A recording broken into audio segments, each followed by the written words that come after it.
I'm fine. I already took something for it, Liam said, his voice a low, reassuring rasp. He forced a gentle smile. We're just heading out for a bit. The engagement is tomorrow, and I need to pick up a few things. His gaze softened as it landed on Sylvia's shawl, as if he had fully accepted his fate. It was the same placid, kind expression he'd worn as a boy. A jolt went through Sylvia. Her heart hammered against her ribs, a frantic bird trying to escape its cage. She took a small step back, her eyes wide with a delicate, hopeful surprise. Is it a gift for me? Liam was momentarily speechless. Beside him, Leo and Chloe tensed, terrified he was about to blow it. Wait. Before Liam could formulate a response, Sylvia raised a hand, her face alight with excitement. Don't tell me. You're planning a surprise, aren't you? Yes, exactly. Liam breathed a sigh of relief, nodding eagerly. Then I'll wait in my room, Sylvia said, her voice giddy. She pressed a hand to her fluttering chest. I want to open it myself tomorrow. She practically floated to the elevator, beaming. The moment the elevator doors slid shut, Liam's expression hardened. He shot a look at Chloe and Leo, and the three of them walked briskly out of the villa.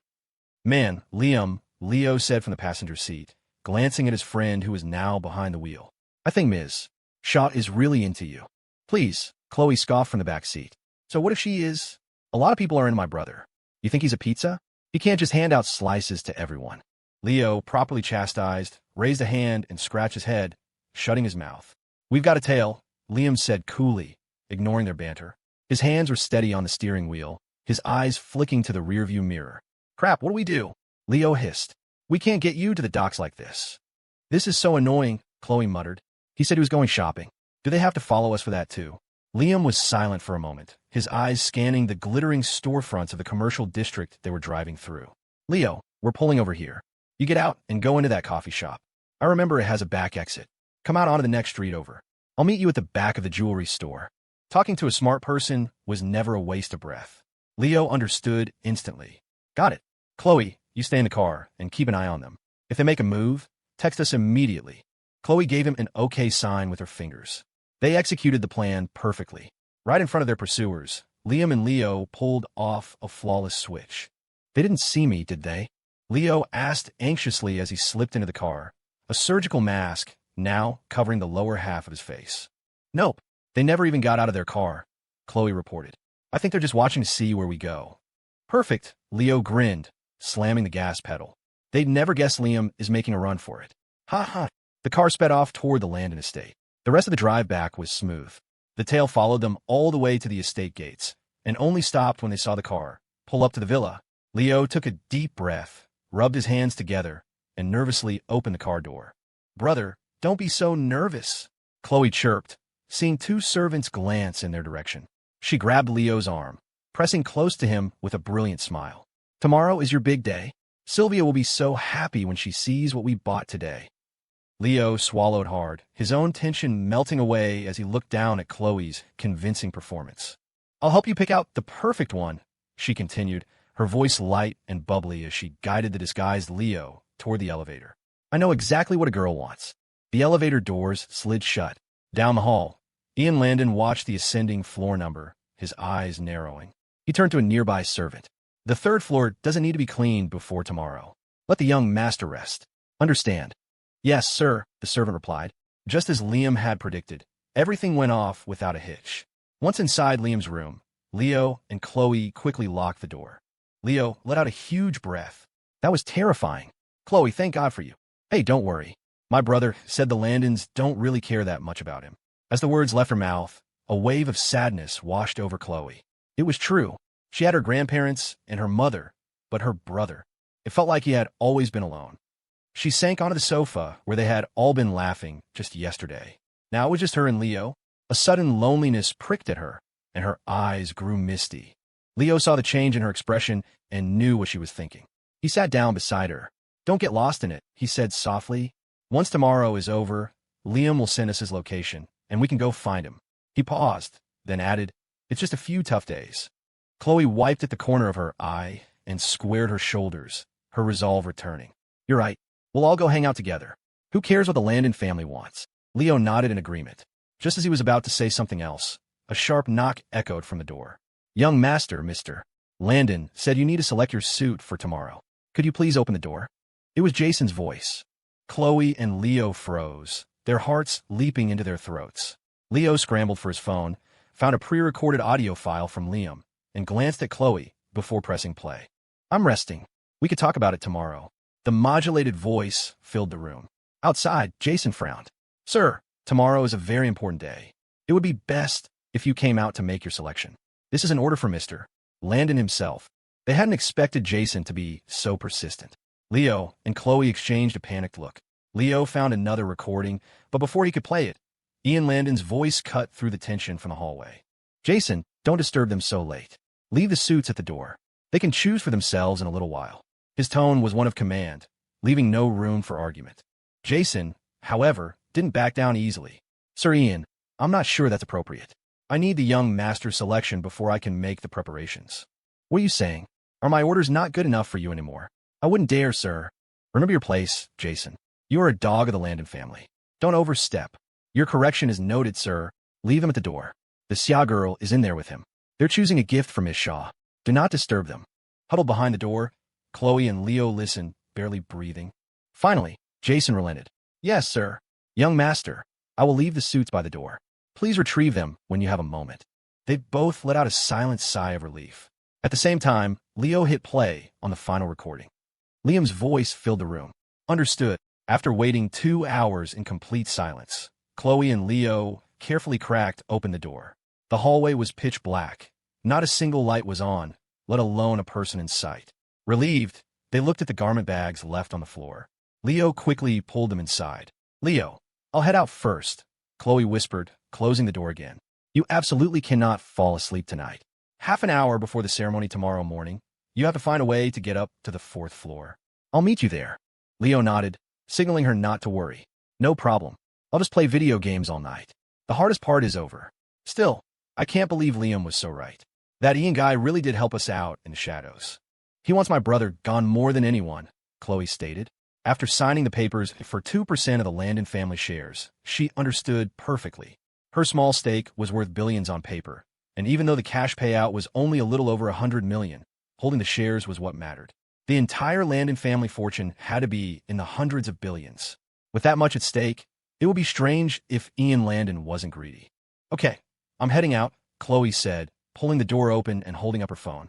She then added in a deliberately loud voice, Good night, brother. The door clicked shut. That night, only the 1st floor and the exterior of the villa were brightly lit, with dozens of staff working through the night to set up decorations in the main hall and courtyard. The other floors were eerily silent. Chloe made it back to her room without incident. After messaging Leo, she collapsed in a bed. He had to stay up all night, which meant she needed to be fully rested. They had a war to get through tomorrow. The next day, Sylvia Shaw, who had woken up early, was already sitting in front of a mirror as a team of elite stylists worked on her. Miss Shaw, were you up late last night? The lead makeup artist asked, noticing the faint dark circles under Sylvia's eyes. Sylvia hummed, a radiant smile on her face. My fiancé told me he has a surprise for me today. I was too excited to sleep. The joy and anticipation in her eyes were unmistakable. To be marrying a woman like you, Miss Shaw, I'm sure your fiancé was just as excited, the artist said, her words a professional courtesy that nonetheless warmed Sylvia's heart. I suppose, Sylvia chirped. The truth is, Liam loves me very much. Seeing her so blissfully happy, the makeup artist couldn't resist a bit of gossip. So, who chased who? Sylvia thought for a moment. I guess you could say it was a slow burn. Liam and I have known each other since we were children. Oh, childhood sweethearts. You're so lucky, Miss Shaw, the artist gushed. As she worked, she added a gentle warning. I haven't seen your parents, though, Miss Shaw. For your engagement. If they don't show, people might look down on you later. It's fine, Sylvia said with a wave of her hand, unconcerned. My parents are busy and couldn't make it. But Liam and I grew up together. It's easier to ask for forgiveness than permission. Seeing that her advice was not being heeded, the makeup artist said no more and focused on her work. Leo, you're finally here. In her room, Chloe's heart, which had been lodged in her throat, finally dropped back into her stomach as Leo slipped through the door. Oh man, that was close, Leo gasped, wiping a sheen of cold sweat from his forehead. I'm not used to all-nighters anymore. My body can't take it. I almost passed out. Get some sleep. I'll take over from here, Chloe said, rolling up her sleeves, fully energized. Deal. Knowing he was spent, Leo didn't argue. He dove onto the bed and was dead to the world in seconds. Downstairs in the grand hall, Lawrence Landon entered in his wheelchair, pushed by Jason. The engagement invitations had been sent out, and only the other two great families, the Walshes and the Orwells, were in attendance. They had all brought their families, so even though it was just two families, they occupied 30 or 40 seats. It was no secret why they were here. With the engagement between the Landon and Shaw families, both of their stock prices had skyrocketed, cementing their position at the top. A few more years of this alliance, and their status would rival even the Thornes. As for why the Thornes weren't present, no one dared to speak of it. Owen Orwell Jr. had barely sat down before he slung an arm over Warren Walsh Jr.'s shoulder. "Where's Hayden? I don't see him. Heard he got his ass kicked by that Liam kid the other day." Warren chuckled. "Probably too bruised and swollen to show his face." Owen burst out laughing. "No way. I told him to go establish his dominance. And he actually did it? You bet. The same day you egged him on, he rounded up a few of his wannabe thug friends. Ah, that kills me. What is wrong with his brain? I was just messing with him, and he actually believed me." The two of them were doubled over in laughter.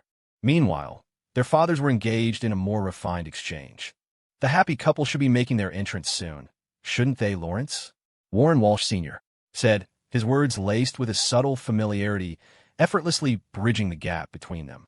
These two were old sharks. They knew every trick in the book. Lawrence Landon nodded with a proud smile. "They're just finishing up upstairs. They'll be down shortly." "You're a lucky man, Lawrence," Owen Orwell Sr. added, his eyes full of envy. "Shaw Pharma stock is doing incredibly well, and I hear they have some connections in the political sphere. As a pharmaceutical giant, Shaw Pharma operated in a world most of their families barely touched. An alliance with them was more than just a merger. It was adding a whole new, powerful wing to the Landon Empire."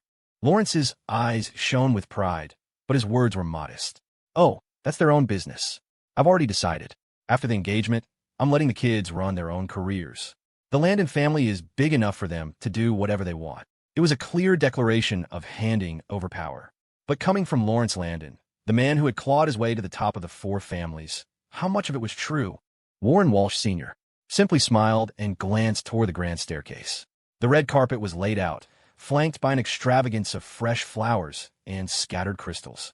Servants stood by, perfectly trained, ready for the main event. Then, out of the corner of his eye, Warren saw a bodyguard stumbling down the stairs. A flicker of interest crossed his face as he turned his gaze from the smiling Lawrence, who was now deep in conversation with Owen Orwell Sr. "You see, their connection started when they were just children. It's a long story, really, but a beautiful one. The Landon family is truly blessed, and the things these two have been through together, so thrilling." Lawrence Landon's voice trailed off as he regaled his guests with tales of Liam and Sylvia's past, his pride evident in every word. He was deliberately drawing it out, a power play that annoyed everyone, though no one dared to show it. When the Landons were strong, the only option was to grovel. That was the rule of the game. "Alas, I must admit my own past mistakes," Lawrence continued, his expression shifting to one of sorrow. "I never should have broken up the marriage between my son, Victor, and Carol. But blessings can come from tragedy. Today, my dear grandson's engagement finally puts my heart at ease." He let his son's name hang in the air, his eyes momentarily dark before he masked it with practiced grief. The guests listened intently, but in the next second, the bodyguard who had rushed down the stairs leaned in and whispered frantically in Lawrence's ear. "Sir, there's a problem." Lawrence's eyelid twitched. He shot the bodyguard a cold glare. "Have you no manners?" he hissed. "We'll talk later. Can't you see I'm speaking with my guests?" "But, sir," before he could finish, Jason shoved him away. The bodyguard froze, standing awkwardly in place, staring at the assembled guests. Lawrence's left eye began to twitch violently. He took a deep breath, composed himself, and turned back to his audience with a smile. "No matter. The Landon story is a long one. Since we have the time today, if you're not bored of this old man, I would be happy to share more details." The last two words never left his lips. A deep, rumbling roar echoed from outside the villa. Everyone started, turning to look out the windows.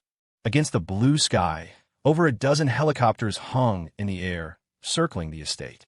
The lead chopper was positioned almost directly over the villa's rooftop. "What in the world is going on?" Owen Orwell Jr. stammered, instinctively grabbing Warren Walsh Jr.'s arm. Warren was just as stunned. He looked to his father. I have no idea." "Dad." Warren Walsh Sr. said nothing. His face was a mask of surprise, but his eyes held a glint of amusement, as if he were watching a play. Owen Orwell Sr. gestured to his own security detail. A bodyguard immediately moved to the floor-to-ceiling windows, scanned the sky, and reported back, "Sir, there are 23 armed helicopters." His voice wasn't loud, but in the sudden hush, it was perfectly clear. Everyone heard it. Armed helicopters. 23 of them. As members of the great families, they all owned helicopters. But fully armed military-grade choppers required government clearance.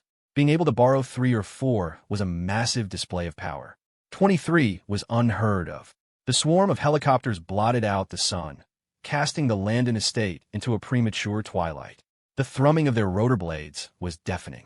The noise reached Sylvia, who had just finished her makeup and was descending the stairs. She saw them and froze. Helicopters? The image of Cassandra Thorne's impossibly arrogant face flashed in her mind.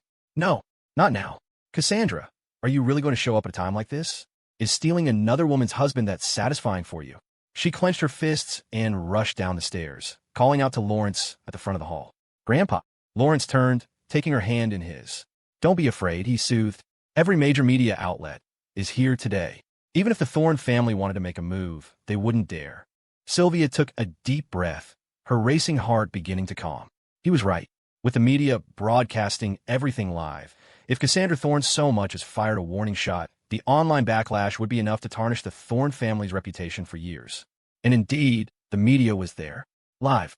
At the Thorne compound. Well, my sister is so cool. She's really doing it. In the grand living room, the Thorne family was gathered around a massive projection screen, watching a live drone feed of the spectacular event. The moment the armed helicopters appeared, Riley Thorne leaped into the air. Catherine Thorne was rubbing her hands together, her face flushed with excitement. She gave her husband, Caleb, a playful smack on the rear. Wow, it looks so much cooler from up there.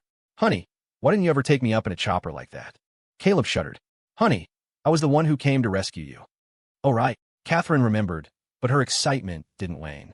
She speared a piece of watermelon with a fork and popped it into her mouth. Well, you have to take me for a ride sometime. We've been married all these years, and I've never been in a helicopter you were flying. What are you talking about? Who do you think flew us to the Maldives last year? That was a private jet. It's not as thrilling as an armed helicopter. Caleb's mouth twitched. Fine. Next time, I'll take you for a ride. Back at the Landon estate, Lawrence signaled to Jason, who placed his hands on the wheelchair's handles and pushed him to the front entrance of the villa. Behind them, a crowd of guests watched, transfixed. This was a rare spectacle. The media crews below swarmed, pointing their cameras to the sky, frantically capturing the breathtaking scene. At the same time, at the main gate of the estate, a convoy of over 100 black luxury cars smashed through the barrier, forming a perfectly straight, orderly line as they drove toward the villa. Seeing this, Sylvia's face went pale. She squeezed Lawrence's hand, but a faint tremor betrayed her fear. The Landon and Shaw alliance might surpass the Thornes, but that was years away. Right now, if the Thornes decided to attack, they would have no choice but to bow their heads, even if it meant humiliation. Don't be afraid, Lawrence whispered, his hand covering hers. He glanced at Jason, who immediately produced a microphone. Servants scrambled to connect the speakers. Lawrence cleared his throat, his expression becoming placid as he looked up at the sky. I don't know who's up there, he said into the microphone, his voice booming. My grandson's wedding is about to begin. I hope you will do us the courtesy of coming down to talk. He was playing dumb. Who else but the Thorne family could orchestrate a display of 23 armed helicopters? It was a transparently weak attempt at de-escalation. The guests exchanged glances. It wasn't their problem, so they might as well enjoy the show. But the voice that boomed down from the lead helicopter a moment later stunned Lawrence and everyone else into silence. Call off the engagement immediately, or I will level this place to the ground. It was Cassandra. Her outrageously arrogant voice cut through the deafening roar of the rotors, descending from the heavens. Instantly, every guest at the ceremony was frozen in shock. Lawrence's face darkened. Today was the Landon family's big day. He had prepared for contingencies, but this. In the sky, 23 armed helicopters. On the ground, 100 luxury cars and a dozen military-style transport vehicles. Assuming 4 people per car, Cassandra had brought at least 500 men, not even counting those in the choppers and trucks. He had underestimated Cassandra's feelings for Liam. He never imagined she would appear in such an exaggerated, overwhelming fashion. Dad, what does this have to do with us? We're not the main characters here. Hearing the threat from the helicopter, Owen Orwell Jr. Panicked. He saw a dark cannon barrel turning in his direction and completely lost it, grabbing his father's arm with both hands. The usually composed Warren Walsh Jr. was also pale. They were all spoiled heirs, born with silver spoons. None of them had ever seen anything like this. "Dad," he murmured, looking to his father, his face white. "Stay calm," Warren Walsh Sr. said, his voice low but steady, trying to soothe his family. "The media is here. I doubt she'll actually open fire." Lawrence Landon took a deep breath and shouted into the sky again. "Miss Thorne, must you be so extreme? Let's talk this out on the ground. I'm sure Liam wouldn't want to see bloodshed on his engagement day." He shouldn't have mentioned the engagement. In the cockpit, Cassandra's temper, which had been simmering, finally boiled over. Her eyes narrowed, her voice turning to ice, filled with a cold fury. "Are you threatening me?" "I wouldn't dare." Lawrence's own eyes hardened. Regardless of Cassandra's feelings for Liam, to pull a stunt like this in front of the media was a blatant move to humiliate the Landon family.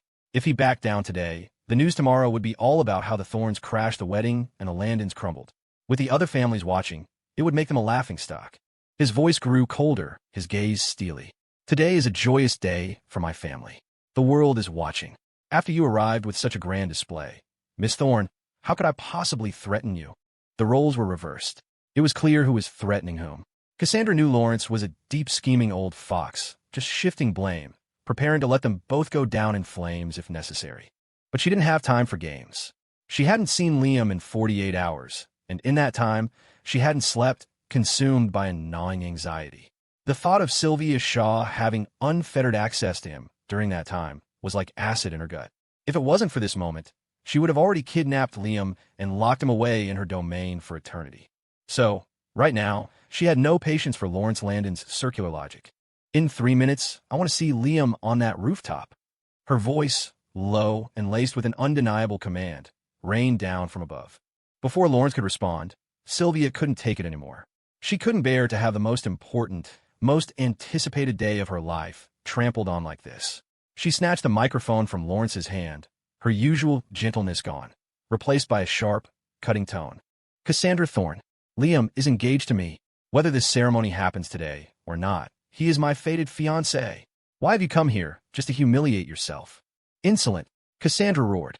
In the sky, the helicopters behind her shifted formation, and several missile pods swiveled out from beneath their hulls, aiming directly at the Landon villa. "If you're going to die, die alone. Don't take us with you." Seeing the black missile tubes aimed at them, Owen Orwell Sr. finally broke, screaming at Lawrence. Today, the heirs and heads of 3 of the great families were gathered here. If Cassandra gave the order, a single volley of missiles would wipe them all out. "Owen, we have to get out of here before she starts firing." Owen's wife whispered, her face ashen. "We can't," Warren Walsh Sr. said, shaking his head. He gestured toward the grounds outside the floor-to-ceiling windows, where the line of black cars blocked every escape route. They had been so focused on the sky, they had forgotten about her ground forces. "What does this have to do with us? We're just guests. She can't be this unreasonable." "He's right, Uncle. We only came today out of respect for you. You can't lead us to our deaths." The crowd of guests was starting to panic, their complaints growing louder. Seeing the situation devolving, Lawrence couldn't stay seated. He spun around and bellowed, "All of you, shut up." His furious roar silenced them. "She says she'll fire. So, she'll fire? The media is right here. Have you lost your minds? If she kills us all, the Thorne family won't survive either." "Don't panic. She won't do it," Warren Walsh Sr. added, trying to control the crowd. Owen Orwell Sr., despite his grim face, nodded in agreement. In a crisis, only the patriarchs of the great families could maintain their composure. Their words seemed to calm the frayed nerves. Lawrence signaled for Jason to take the microphone from Sylvia. He then turned his wheelchair around and headed back inside the villa without another word. He had made his stand. No one would ruin this engagement. To do so would be to look down on the Landon family. Through her cockpit goggles, Cassandra saw Lawrence turn his back on her. Her fury surged to its peak. Her eyes narrowed, and she tilted her head slightly, speaking in her comms microphone, her red lips barely moving. "Commence strafing." The voice was utterly calm, for simple words that held the power of life and death. The next second, a deafening barrage of machine gun fire rained down from the sky. Every glass window in the Landon villa shattered in an instant. Crack, rattle, boom, a symphony of destruction erupted. The guests who had been waiting in the hall fled in terror. She's actually firing. Get away from windows. Quick, get inside. Shouts echoed through the chaos. Lawrence, gripping the wheels of his chair, froze, looking up in disbelief. The bullets seemed to have eyes, weaving past him to shred the villa's interior. Inside, guests scrambled for cover, while the doorway where he stood remained miraculously untouched. The guests quickly realized this safe zone and crowded around Lawrence, huddling in the protected corners of the villa's interior walls. But outside, the hail of bullets continued. Warren Walsh Sr., shielding his head, crouched against a wall and yelled to Lawrence, "Lawrence, we can't keep this up." Owen Orwell Sr. spat on the floor. "Damn it, that girl is insane, just like her father." Seeing Lawrence in the doorway turn his wheelchair around once more, Cassandra smirked. "Stop," she said softly. The gunfire ceased. High above, Cassandra's sharp voice descended again. "Ready to talk now?" Was a question? No, it was a command. Lawrence gritted his teeth, his face the color of coal. He brought the microphone to his lips again, all pretense of politeness gone. "What do you really want?" "I told you. In 3 minutes, I want to see Liam on that rooftop." This wasn't a negotiation. It was an ultimatum. But with the overwhelming power of the Thorne family bearing down on them, even the Landons had to bow their heads. "Grandpa, you can't let Liam come out." Seeing Lawrence waver, Sylvia grew frantic. If her family wasn't on an island in the south, requiring time to mobilize their forces, she would never stand by and watch Cassandra destroy her engagement. She would have fought to the last man. Lawrence didn't speak. He squeezed Sylvia's hand, signaling her to remain calm. "He's in his room right now. Allow me to go and get him," he yelled up at the sky, before pushing his wheelchair into the villa. It was an obvious stalling tactic. How could Cassandra not see it? She laughed coldly and gave an order in her calms. "Palmer, take a team to the rooftop. Clear any obstacles." Palmer's voice came back instantly. "Yes, ma'am." The helicopters shifted formation. Several from the rear surged forward, hovering over the villa's rooftop. Hatches opened, ropes dropped, and a dozen men in tactical gear rappelled down onto the roof. The servants who had been on the rooftop had long since retreated to the attic, the door bolted shut. No one dared to go up. The deafening drone of the helicopters was like the hum of a guillotine, poised to sever their throats at any moment. The guests were terrified. They huddled in a corner of the main hall, exchanging fearful glances. When they saw Lawrence head upstairs, they didn't dare stay behind and scrambled to follow. Outside the estate, scattered reporters raised their cameras, capturing every moment of the skyward assault. At the Thorne compound. "So awesome. My sister is a total badass. Cassandra brilliant." The machine gun strafing had sent Riley and Catherine into a frenzy of excitement. They were rubbing their hands together, their faces glowing. "Yes, excellent. She has my style." The sound of gunfire had ignited something in Caleb Thorne. He slapped his thigh, a vein throbbing in his neck suddenly thrilled. "I should have learned to fly a helicopter. This is so much more exciting than acting." Riley lamented. "Don't even start," Catherine cut in, mercilessly deflating her daughter's enthusiasm. "Your father signed you up for sailing lessons last year, and you skipped every single one. Don't you dare blame us." The reminder made Riley recall her childhood truancy. She scratched her head, laughing sheepishly. Right? I guess that did happen." Caleb speared another piece of watermelon and held it to Catherine's lips. "If you want to ride, just ask Cassandra to take you out next time." "Good idea." Before the words were fully out, Riley's face fell. An image of Cassandra's stone-cold expression flashed in her mind. "You know what? Never mind," she said, looking terrified. "I think I'm good just staying home." "Is Cassandra going to go down and grab him?" "Honey, who do you think will be carrying who when they get on the helicopter?" Catherine asked her husband curiously. "Obviously, Liam will be carrying my sister." Riley piped up, then reconsidered. "Although, maybe my sister will carry him. I don't think Liam even knows she's coming to crash the wedding." "So what? It'll be even more exciting if a fight breaks out inside the Landon villa." Catherine was all for it. "Honey, let's make a bet. I bet Cassandra will have her arm around Liam." "I think it'll be my sister carrying Liam, too," Riley added. Caleb looked at his wife and daughter, sighed with a mix of amusement and resignation, and gave in. "All right, fine. I'll bet on Liam carrying Cassandra." Inside the Landon villa, Leo, our former boss. "Is she always this extra?" Chloe whispered, huddled in a corner of the room. She had been glued to the window, enjoying the show, until the gunfire started. Leo, who had just woken up, had yanked her to the safety of the corner. The windows in their room were completely shattered. "How would I know?" Leo shook his head, clutching his chest, his heart still pounding. He looked at Chloe with a mixture of terror and relief. "She never shows up at the office. And when she does, she's surrounded by a dozen people. I could never get close. Aside from the sudden shooting, I thought it was pretty thrilling, Chloe said, her adventurous spirit already rebounding. She was now excitedly grabbing Leo's arm. Crashing a wedding with armed helicopters. If a guy did that for me, I'd be loyal to him for life. Leo swallowed hard, speechless. But why is it the other way around for my brother and our ex-boss? Chloe mused, her eyes suddenly sparkling as she looked at Leo. Leo, your guy. If you were in his shoes, how would you react? Imagining the scene, Leo's mouth twitched. After a long pause, he managed, I think I'd run. So my brother's reaction is normal. Then, Chloe concluded, it's exciting, sure, but also a little terrifying. The topic shifted again, her face returning to that of an eager spectator. Leo, if they find out my brother already escaped, you think they'll be furious? Leo scratched his head. I don't know if they'll be furious, but based on what we're seeing, if Ms. Thorne finds out Liam is gone, she's probably going to turn those helicopters right around and hunt him down. Whoa, then we have to be super careful not to let it slip. Chloe immediately clamped a hand over her mouth. Leo nodded vigorously. Just after Palmer and his team had secured the rooftop, Cassandra issued another command. Go downstairs and bring Liam to the roof. However, just as Palmer's team reached the floor where Liam's room was located, Sylvia Shaw's panicked voice echoed through the villa. What do you mean? Liam's not in his room? How could you let this happen? How could you let a grown man just disappear? This was followed by Lawrence Landon's furious roar. As the guests exchanged bewildered looks, Hayden Landon, a bandage wrapped around his head, walked out holding his phone. From the phone's speaker, the calm, leisurely voice of the man of the hour, Liam, echoed through the hall. Hello, everyone. I'm Liam, the long-lost young master of the Landon family. I'm currently on a cruise ship, traveling around the world. From now on, I'll be live streaming daily, sharing all the interesting things I see at sea and revealing the secrets of a lavish high society lifestyle. Turns out, rich people's food is really expensive.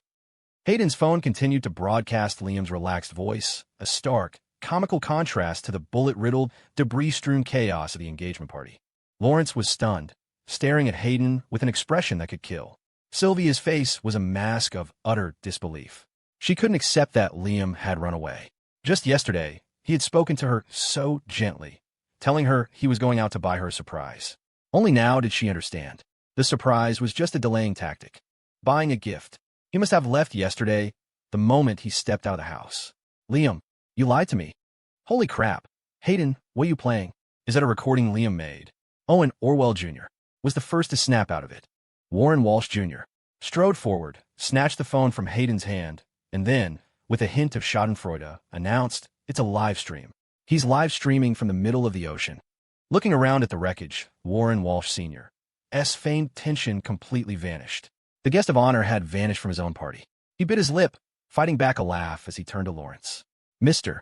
Landon, your family certainly knows how to have fun. Owen Orwell Sr. burst out laughing. What is this? The most important moment, and the main character just disappears? Ha ha. His laughter was so loud it actually broke the tension in the room. The other families couldn't help but start whispering amongst themselves. That's Lawrence Landon's grandson for you. What a player. This is hilarious. The woman outside is crashing the wedding with armed helicopters, and the guy already skipped town. How did your Landon family let this happen? You let a grown man just walk away? Ha ha ha. Lawrence's face was as black as thunder. His eyes were bloodshot as he whipped his head around to glare at Hayden, his voice lethally low. Explain. Now, the crushing pressure was immediate. The old man's piercing gaze bore down on him, and Hayden's whole body trembled. His knees went weak, and he almost collapsed. Uncle, I don't know, he stammered. I just happened to see this live stream and rushed over. Besides, he beat me up a few days ago. Why would I conspire with him to escape? He was young and couldn't stand up to the pressure. He babbled out a long, panicked explanation. He wasn't wrong, but he couldn't fool the old patriarch. Lawrence's eyes were sharp. He had only asked for an explanation, not this torrent of excuses. It was a textbook case of protesting too much. Lawrence understood immediately. Liam's escape was connected to Hayden, and by extension, to Ian. But this was a family matter, a disgrace not to be aired in public. He would deal with it later. Mr. Landon, since the man is gone, I think we should be leaving, Warren Walsh Sr. said, taking the lead. Yes, there's nothing for us here. The groom has fled. It's not appropriate for us to stay, Owen Orwell Sr. added.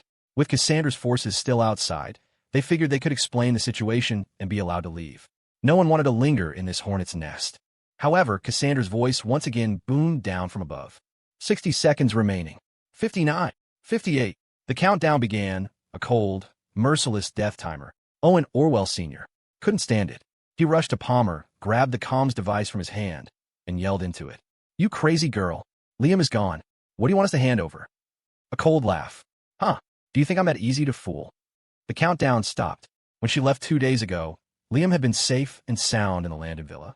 Now, they were telling her he was gone? She didn't believe it. Who was to say this wasn't just another one of the Landon family's stalling tactics? Cassandra's lips curved into a sneer as she issued a new command. "Palmer, pull your men back. Blow the rooftop.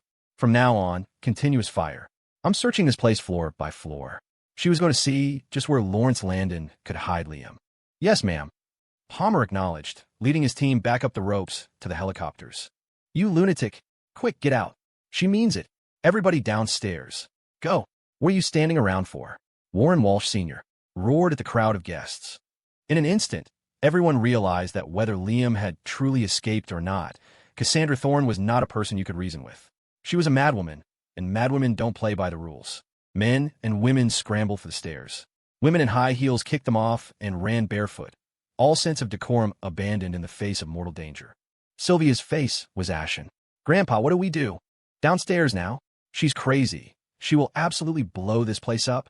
Lawrence snarled, signaling to Jason. Without another word, Jason grabbed the wheelchair and pushed him toward the stairs. Sylvia clenched her fists, shot one last venomous glare out the window, and hurried after them. Cassandra was a woman of her word. The moment Palmer's team was back in the choppers, she gave the order to fire. All 22 helicopters, excluding the one she was piloting, descended in a coordinated, spiraling attack around the villa. From the top floor down, they opened fire. Whir, rat-tat-tat-tat. The roar of the rotors and machine guns was deafening. The top floors of the villa were shredded into a concrete skeleton, every window obliterated. As the second wave of strafing began, Chloe and Leo joined the flood of people running out onto the estate grounds. They sprinted toward the transport trucks for cover. "Our old boss is certifiably insane." Chloe panted, trying to catch her breath. "Good thing we ran fast. That was terrifying." Leo gasped, patting his chest. "But you have to admit, she's kind of cool," Chloe said, her eyes already shining with admiration as she gazed up at the circling helicopters. "She says she'll shoot, and she shoots." Leo shivered at her expression. The Landon family has it rough. Not only did they lose the guy, now they're getting shot at. "Leo, you're wrong," Chloe shot back, disapproving. "Think about it. They were forcing him into a marriage with someone he doesn't love. They brought this on themselves."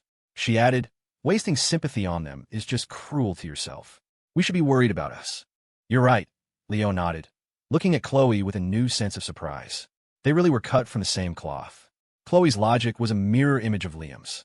Their personalities were different, but that core of clear-headed self-interest was identical. The few days he'd spent with them had been an education. He scratched his head. "I guess I just think too much. I really need to learn from you, too." Chloe grinned and clapped him on the shoulder. "All right, Leo, I'll do you a favor. You can be my apprentice. Call me Master." Leo was speechless. At the Thorne compound, Riley was beside herself with excitement. "So cool. My sister is so cool. You couldn't even film a scene this awesome in a movie." Catherine, while just as thrilled, was starting to feel a flicker of concern as she watched her daughter strafe the Landon villa, knowing in order to bomb it could be next. "Honey, is this really okay?" she asked Caleb. The Thorne family was powerful, but this was extreme. The Landons weren't without resources. They were just caught unprepared. Caleb, completely engrossed in the spectacle, just shrugged. "What's there to be afraid of? I'm here. Our daughter can do whatever she wants. Isn't that what fathers are for?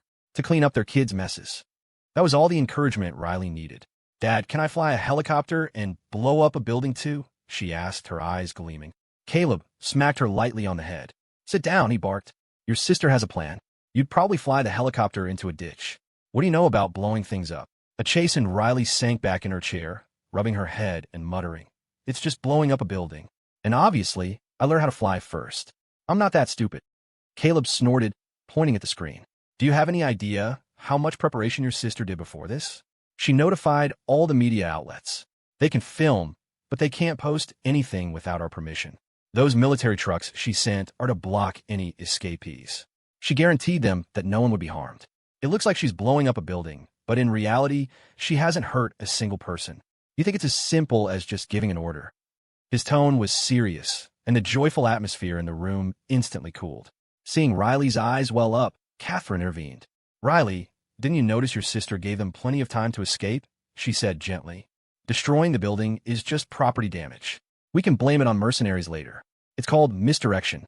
You have to think about the bigger picture." Her soft words soothed Riley, who nodded, the idea of blowing up buildings forgotten. She pouted at her father. "I won't play with helicopters, okay? Dad, you were really mean." Caleb faltered, scratching his head. "Was I being mean just now?" "Yes, you were," Riley cried, running to her mother and burying her face in her arms. Caleb looked awkward. "I was just worried you'd do something reckless. I'm sorry, okay?" Riley sniffed, turning her head back to the screen. On screen, the magnificent Landon villa had been reduced to rubble, looking like a demolished construction site. However, Cassandra could see that Liam was not among the crowd of people who had run out. Her men reported the same. She was utterly furious. "Lawrence, my patience is limited. If you don't hand over Liam right now, I will bomb the entire estate." Her icy voice descended. The crowd, which had barely caught its breath, flinched. Noticing that the helicopter guns weren't aimed at them, Warren Walsh Sr. yelled, "Let's get further away. We're not their target." His shout snapped everyone back to reality. Guests and servants alike took off running. The Landon estate was vast, and they ran for several minutes before finally reaching a safe distance. Lawrence was apoplectic. Liam's escape was a complete shock, but he had no time to deal with Hayden. Above him, Cassandra was threatening to unleash hell. Running up to one of the military trucks, Lawrence yelled at the driver, "Tell that madwoman that Liam really is gone. He's live streaming right now. If you don't believe me, look it up online." He had never been so humiliated in his life, and it was all thanks to Cassandra Thorne. He was about to explode with rage. The driver quickly relayed the message. But why would Cassandra believe it? Consumed by rage, she gave a single, explosive command. "Fire." A missile launched toward the villa. There was no turning back. Boom. The once magnificent mansion was obliterated into a pile of smoldering ruins. The explosion was deafening. Everyone stared, hands over their ears, completely dumbfounded. They knew Cassandra was ruthless, but to see her actually do it was still shocking. "That was kind of awesome," Owen Orwell Jr. stammered from the crowd, his eyes wide as he stared at the level ground. Warren Walsh Jr. nodded silently. "Totally." Warren Walsh Sr., though enjoying the spectacle, exchanged a look with Owen Orwell Sr. The unspoken message was clear: never, ever cross Cassandra Thorne. She is genuinely insane. Cassandra's eyes scanned the wreckage and settled on the gazebo standing in the garden behind the rubble. The image of Sylvia touching Liam's face there flashed in her mind. "The gazebo too," she snarled. "Blow it up." At this point, what was one more explosion? Another boom echoed across the estate. Lawrence could no longer contain himself. He snatched Hayden's phone, opened the live stream, and shoved it at the driver. "Look, it's a live broadcast." Liam's leisurely voice filled the air again. "Honestly, caviar is disgusting. The more expensive it is, the worse it tastes. And rich people's portions aren't small because they're fancy, it's because they're savoring the experience. Not like us normal people, who eat to fill our stomachs. We need volume." The contrast between his chill commentary and the carnage they had just witnessed was surreal. The message finally got through. Palmer's voice came over the comms. "Ma'am, it seems young Master Lin really isn't here. He's gone." Cassandra's face instantly turned to stone. The livestream shows young Master Lin is on a cruise ship doing a round-the-world trip. Departure was yesterday at 1,600 hours from the Eastport. Palmer's anxious voice crackled through the headset.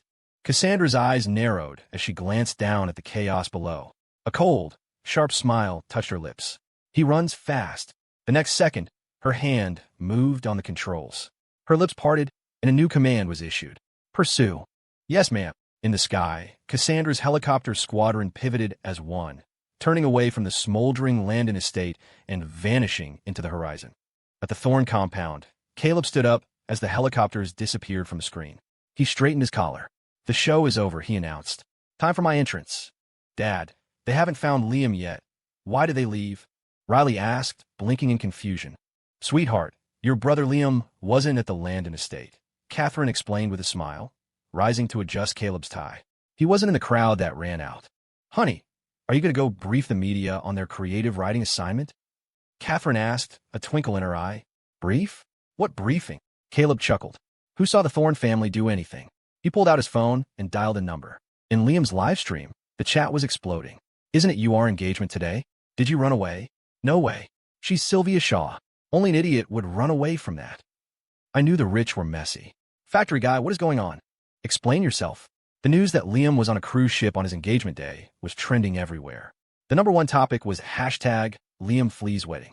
But no matter how many questions flooded the chat, Liam ignored them, continuing his casual commentary on life at sea. As for what was actually happening at the engagement, no one outside the attendees knew. The media had been silenced. It was a story above their pay grade. Even Jessica, who had been desperately trying to find a way to see Liam again, had failed. Pleading with Spencer's son had done nothing. The class divide was too vast. The Sun family simply didn't have the clearance.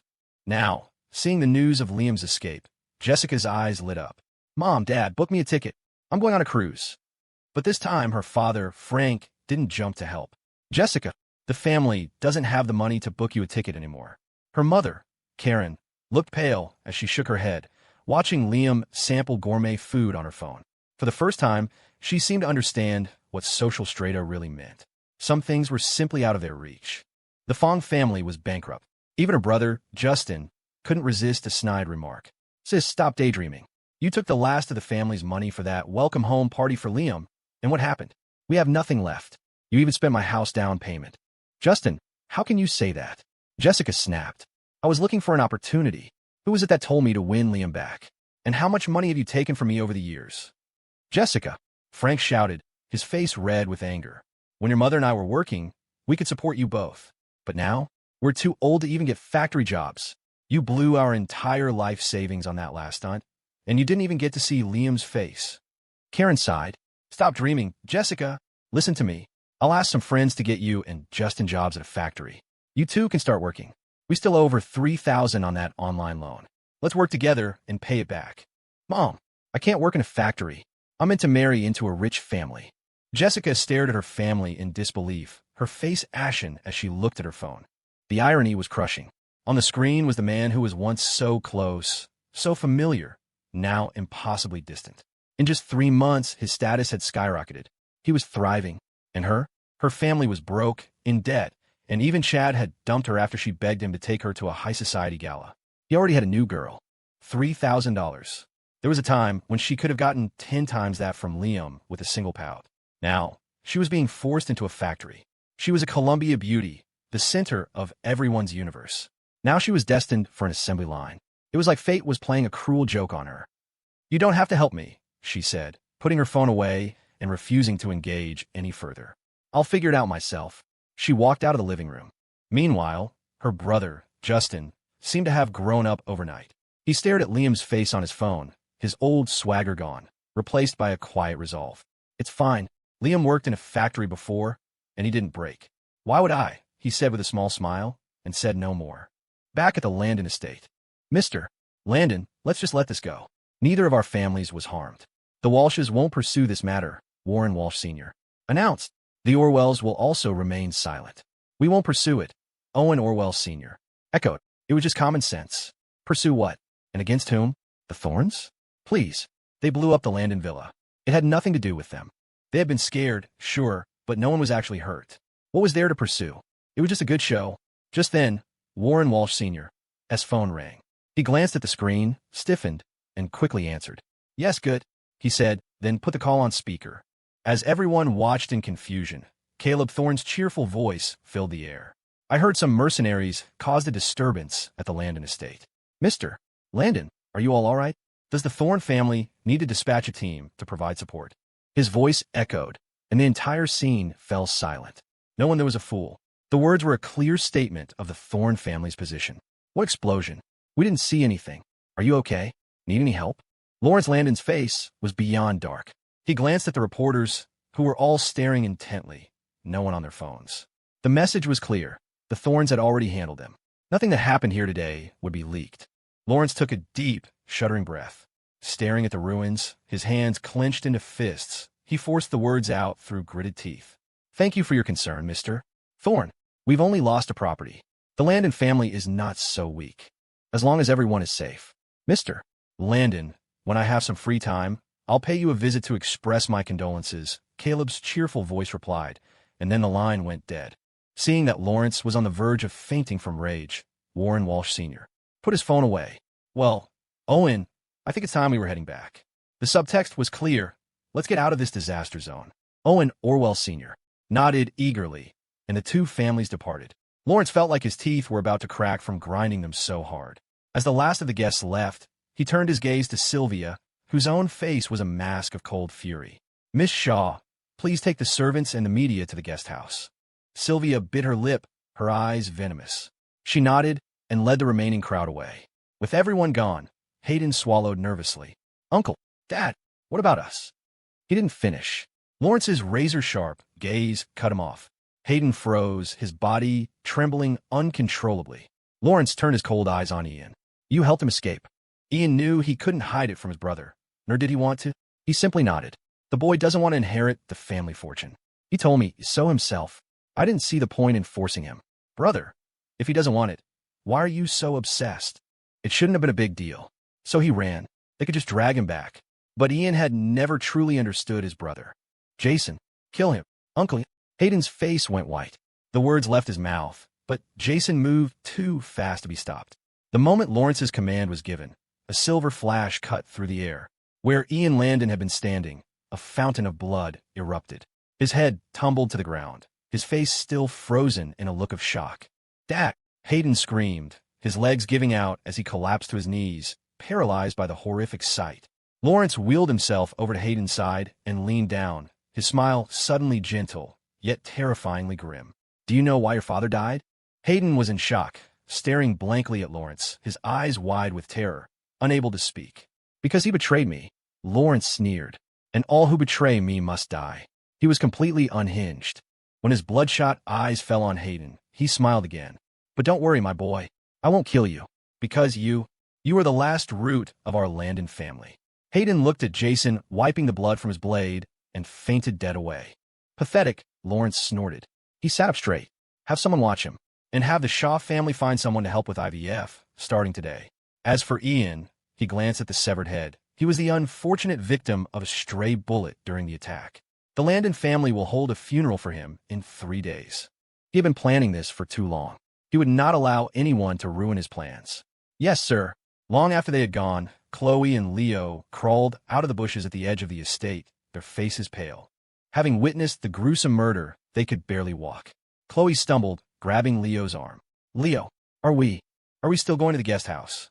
"No, I don't think so," Leo said, forcing himself to stay calm, swallowing hard. "Liam's still live streaming, right? Should we just go to the port?" "I think so," Chloe nodded. They scrambled into their car. Once they were safely away from the estate, Chloe finally started to recover. She pulled out her phone. "But Leo, if he's live streaming so openly, isn't he just giving away his location? That woman has helicopters." Leo, behind the wheel, shook his head. "I don't get it either. Liam's not that stupid." "I know," Chloe suddenly exclaimed. "He's diverting the fire." "What do you mean? Think about it. When they realized he was gone, they were going to come after us. But now that he's live streaming, all their attention is on him. Who has time to worry about us?" "Holy crap, you're right." Leo realized, tears welling up in his eyes. "Liam is taking the heat for us. He's a true friend. We need to warn him. Fast," Chloe murmured. "We have to tell him Lawrence killed Ian. He needs to run as far as he can." Just then, a new message from Liam appeared on her phone. It was a picture with a single line of text. "The sherry here is pretty good. You guys should try it sometime." Staring at the photo, Chloe had a sudden epiphany. In the reflection of the wine glass, almost imperceptible, was the faint, iconic curve of a sail-like roof. "Leo booked tickets," she said, her voice urgent. "The live stream is a recording. He's in Sydney." Over the open ocean, dozens of helicopters hovered above the waves. Cassandra had already contacted the cruise ship. The massive vessel had slowed its pace. Within 2 hours, her squadron had caught up. On the deck of the ship, tourists craned their necks, staring at the spectacle above. When the lead helicopter landed on the ship's helipad, Cassandra leaped from the cabin, her steps fueled by a mixture of fury and desperation. The sudden arrival of the helicopter squadron sent a wave of discussion through the ship's passengers. Many pulled out their phones to film, and the news quickly spread online. Hashtag armed helicopters land on cruise ship sitting on the steps of the Sydney Opera House waiting for the show to start. Liam saw the post. Seriously? This woman is completely unhinged, he thought. a corner of his mouth twitching. The photo showed Cassandra in a black leather jacket and sunglasses, looking like she was ready for combat. She's even dressed for the part. Give her a gun and she could go to war. He felt a wave of relief. He had made the right call escaping when he did. He'd taken the cruise for one night, disembarking at the third stop. If he'd stayed, she would have caught him for sure. The online comments were a mix of shock and speculation. What is this? Some rich girl looking for her runaway husband. Rich people are on another level. Chasing someone with armed helicopters, who is it? Could it be Liam? He fled his wedding, right? Wait, isn't Liam live streaming from CRN? Hang on, let me check. The ship in his stream looks just like this one. OMG, guys, it's a rerun. He must have pre-recorded it. What a player. I work all day, and for my one day off, I'm chasing rich people drama online. This is better than a novel LMAO +1. Scrolling through the comments, Liam glanced at his burner phone. With a live stream chat was still a chaotic mess. He thought for a moment, then shut the stream down. He saw that someone on the cruise ship had started their own live broadcast and clicked on it. On screen, Cassandra was confronting the ship's first mate, demanding to know where Liam was. He's not here. He's live streaming right now, and you're telling me he's not here. Cassandra furiously pulled out her own phone, only to see the live broadcast has ended notification.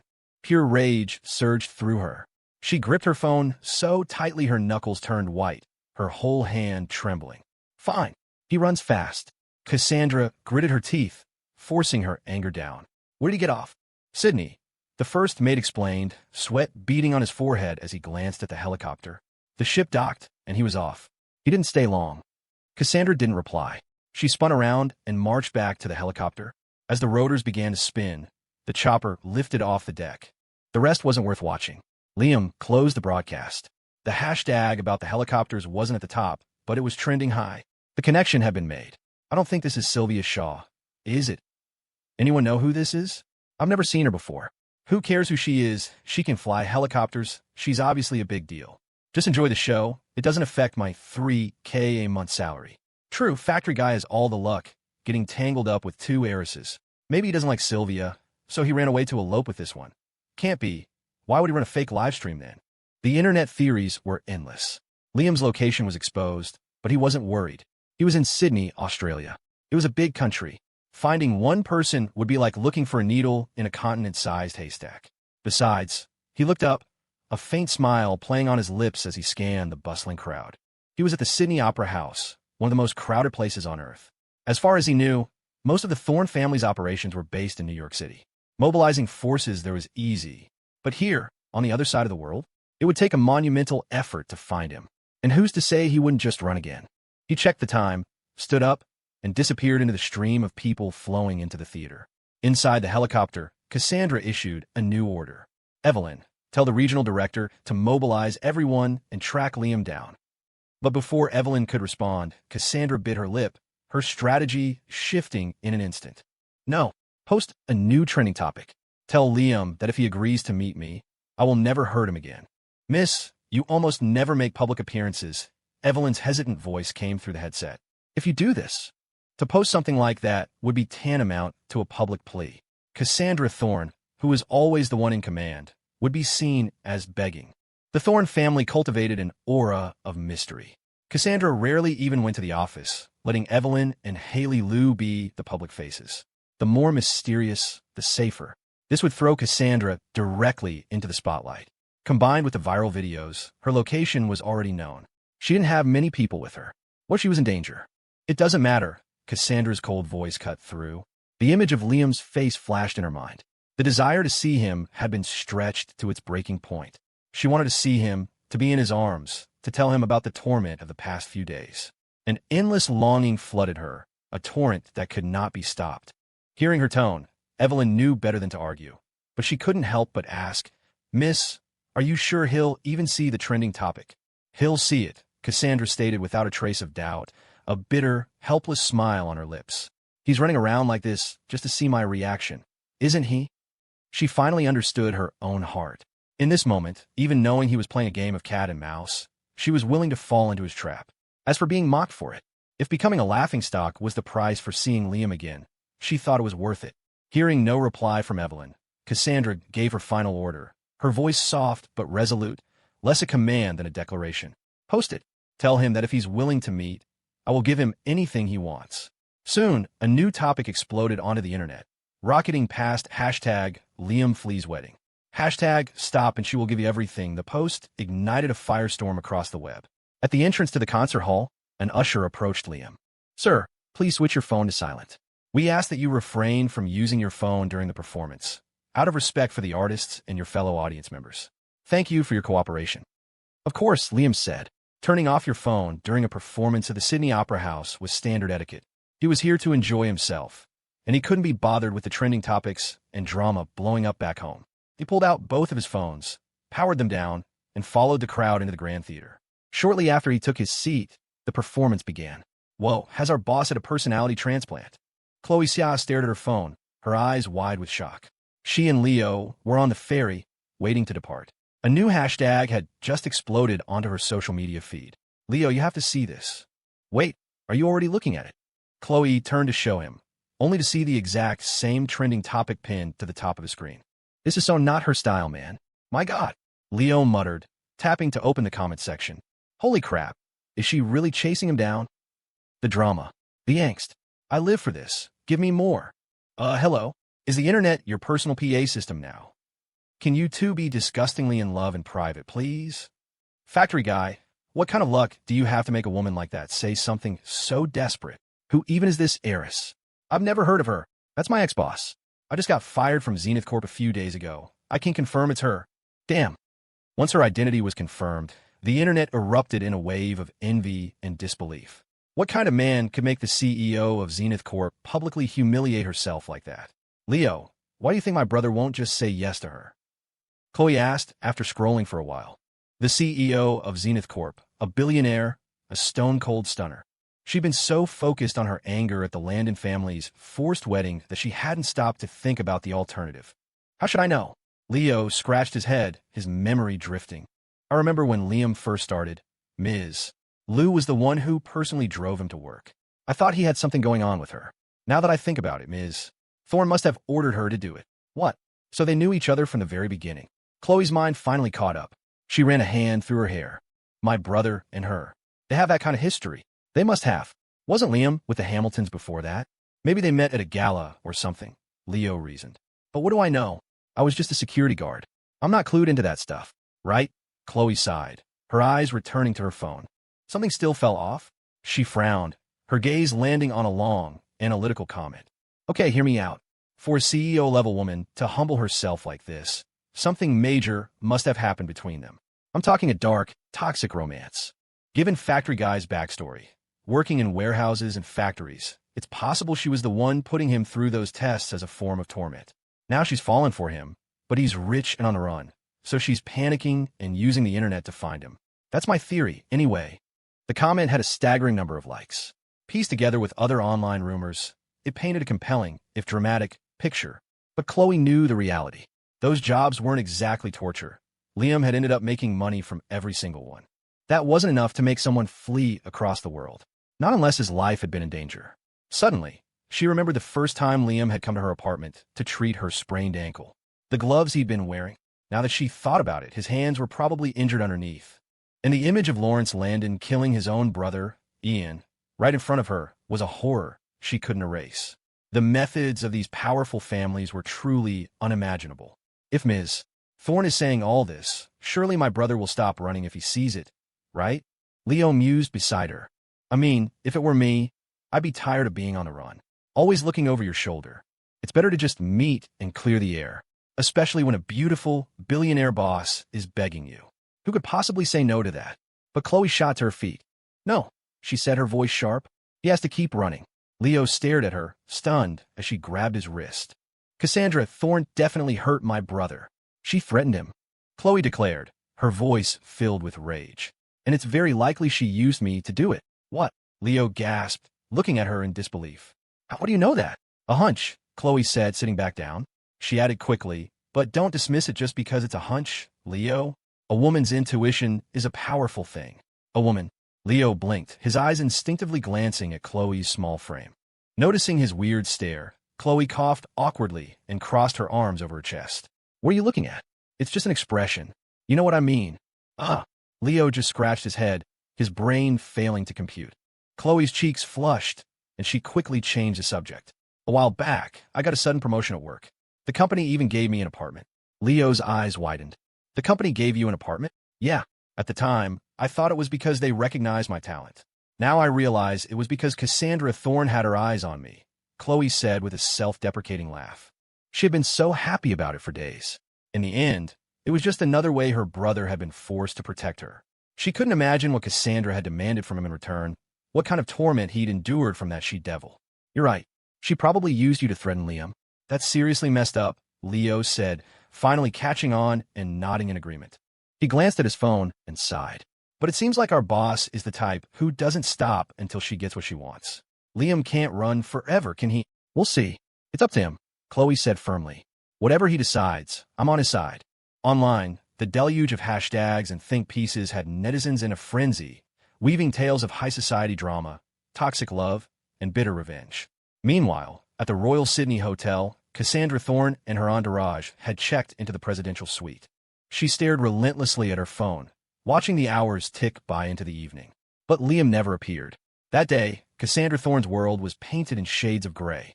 Everything she looked at was an irritation. In the presidential suite, any piece of furniture, any object that was even vaguely minimalist or severe, triggered an avalanche of memories. She remembered the way Liam looked on the chaise lounge. Not subservient, but unyielding. Unbreakable. There had been a tether between them, wrapped around him, the handle held firmly in her palm. But now, that tether felt as if it had vanished. Or worse, as if the roles had reversed, and his every move, his every silence, pulled at her heart. Liam's live stream still showed his last broadcast from 6 hours ago. Sydney was 2 hours ahead of New York, meaning she'd been waiting for over 6 hours. Outside the hotel window, the sky had already darkened. Evelyn, Cassandra said, her voice low and her gaze lost in the rising moon outside the glass wall. Where do you think he could be hiding? Evelyn Reed, who had arrived later, silently shook her head. Ma'am, I don't know, Mr. Linwell. I only know that he's prone to doing the unexpected. Is he? Cassandra looked down, mulling over the words. It was true. Liam never played by the rules. He never showed his hand. Standing his shoes for the first time, she realized with a jolt that she had never truly understood him at all. Then tell me this, she pressed, feeling her mind begin to fray. He's obviously seen my message. Why hasn't he responded? She was desperate for an outside opinion, any opinion, whether she chose to accept it or not. Evelyn frowned, studying her boss. Cassandra was slumped on the sofa by the window, her magnificent posture gone, her body looking fragile. When she spoke, her voice trembled like a broken feather. Evelyn had never seen her like this. No, that wasn't right. Ever since Liam had appeared, her lady had changed completely. But this change, it felt healthier. Instead of bottling everything up, she was finally letting it out. It made Evelyn feel, for the first time, like Cassandra saw her as a friend. She considered her words carefully. Perhaps it's because of how you treated him before, ma'am. The words slipped out before she could stop them. Though it might anger Cassandra, she felt a deep sympathy for her. It was, after all, the most likely reason. Cassandra's head snapped up, her gaze fixing on Evelyn. Her dark pupils were empty, her expression cold and unreadable. The blank stare sent a shiver down Evelyn's spine. Ma'am, I've spoken out of turn. Evelyn stammered, terrified of the punishment that usually followed such honesty. Her lady was never wrong. But this time was different. No, Cassandra said, her voice cracking. You're right. Her eyes fell, and a suffocating weight settled in her chest. When she spoke again, her voice was hoarse, marrying into the Shaw family. If Liam had just asked her, just said the word, she would have moved heaven and earth for him. He wouldn't have needed a run, but he'd rather orchestrate his own desperate escape than communicate with her. How badly had she failed him for him to be so utterly disappointed in her? She suddenly buried her face in her hands, her spine, always so straight, seeming to crumble. Beneath her palms, her face was ghost white. Evelyn had never seen her look so utterly defeated. Her heart ached. She stepped forward and gently placed a hand on Cassandra's trembling back. Ma'am, there's still time to fix this. We're here now, aren't we? Finding Mr. Lynn is just a matter of time. Cassandra didn't respond. After a long, heavy silence, she asked, her voice muffled, where are the most crowded places in this city right now? Evelyn blinked. On a weekend? Probably the entertainment districts. It's 8 o'clock now. There's a performance at the Opera House tonight. A lot of people will probably go to the bars afterward. She trailed off as she realized the implication.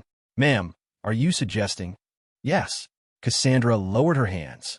Her eyes were red-rimmed, but the cold, proud mask was back in place. Split up our teams. Search every bar in the vicinity. One by one. The order was given. Evelyn nodded quickly. Honestly, it was the only place she could think of, too. A man who never played by the rules would surely believe that the most crowded place was also the safest. Following Cassandra's command, the teams dispersed, fanning out across the city's nightlife hotspots. Stepping out of the opera house, Liam stretched. A night with one of Shakespeare's great tragedies had been a true catharsis, cleansing his spirit. The finest art really did have a profound psychological effect. A line from the play echoed in his mind. A man who thinks too much loses the joy of being human. He felt that deeply. He often overthought things. For now, he had no intention of turning on his phones. He felt the Australian dollars in his pocket and started walking toward the adjacent park. A few restaurants near the entrance were still open and bustling. Food first, he decided. He chose one, ordered a set meal, and took a seat by the window, enjoying the view as he ate. Nothing could be more comfortable than this. His new visa wouldn't be ready for at least 3 days, so he was stuck in Sydney for now. He couldn't go anywhere else, but he wasn't in a hurry. Still, he mused, there must be a lot of people looking for him right now. The Landon estate. Sylvia Shaw had already said her goodbyes to Lawrence Landon and was now aboard the family's private jet, en route to the UK. Her sources had confirmed the cruise ship's final destination. Even flying non-stop, it would take her over a day to get there. She was burning with impatience. Cassandra Thorne was already in the air, flying her own helicopter. Based on her public statements, she was also looking for Liam. What if Liam saw those messages? What if he softened and agreed to meet Cassandra? She would lose her advantage. Sylvia couldn't accept that outcome. She had come first.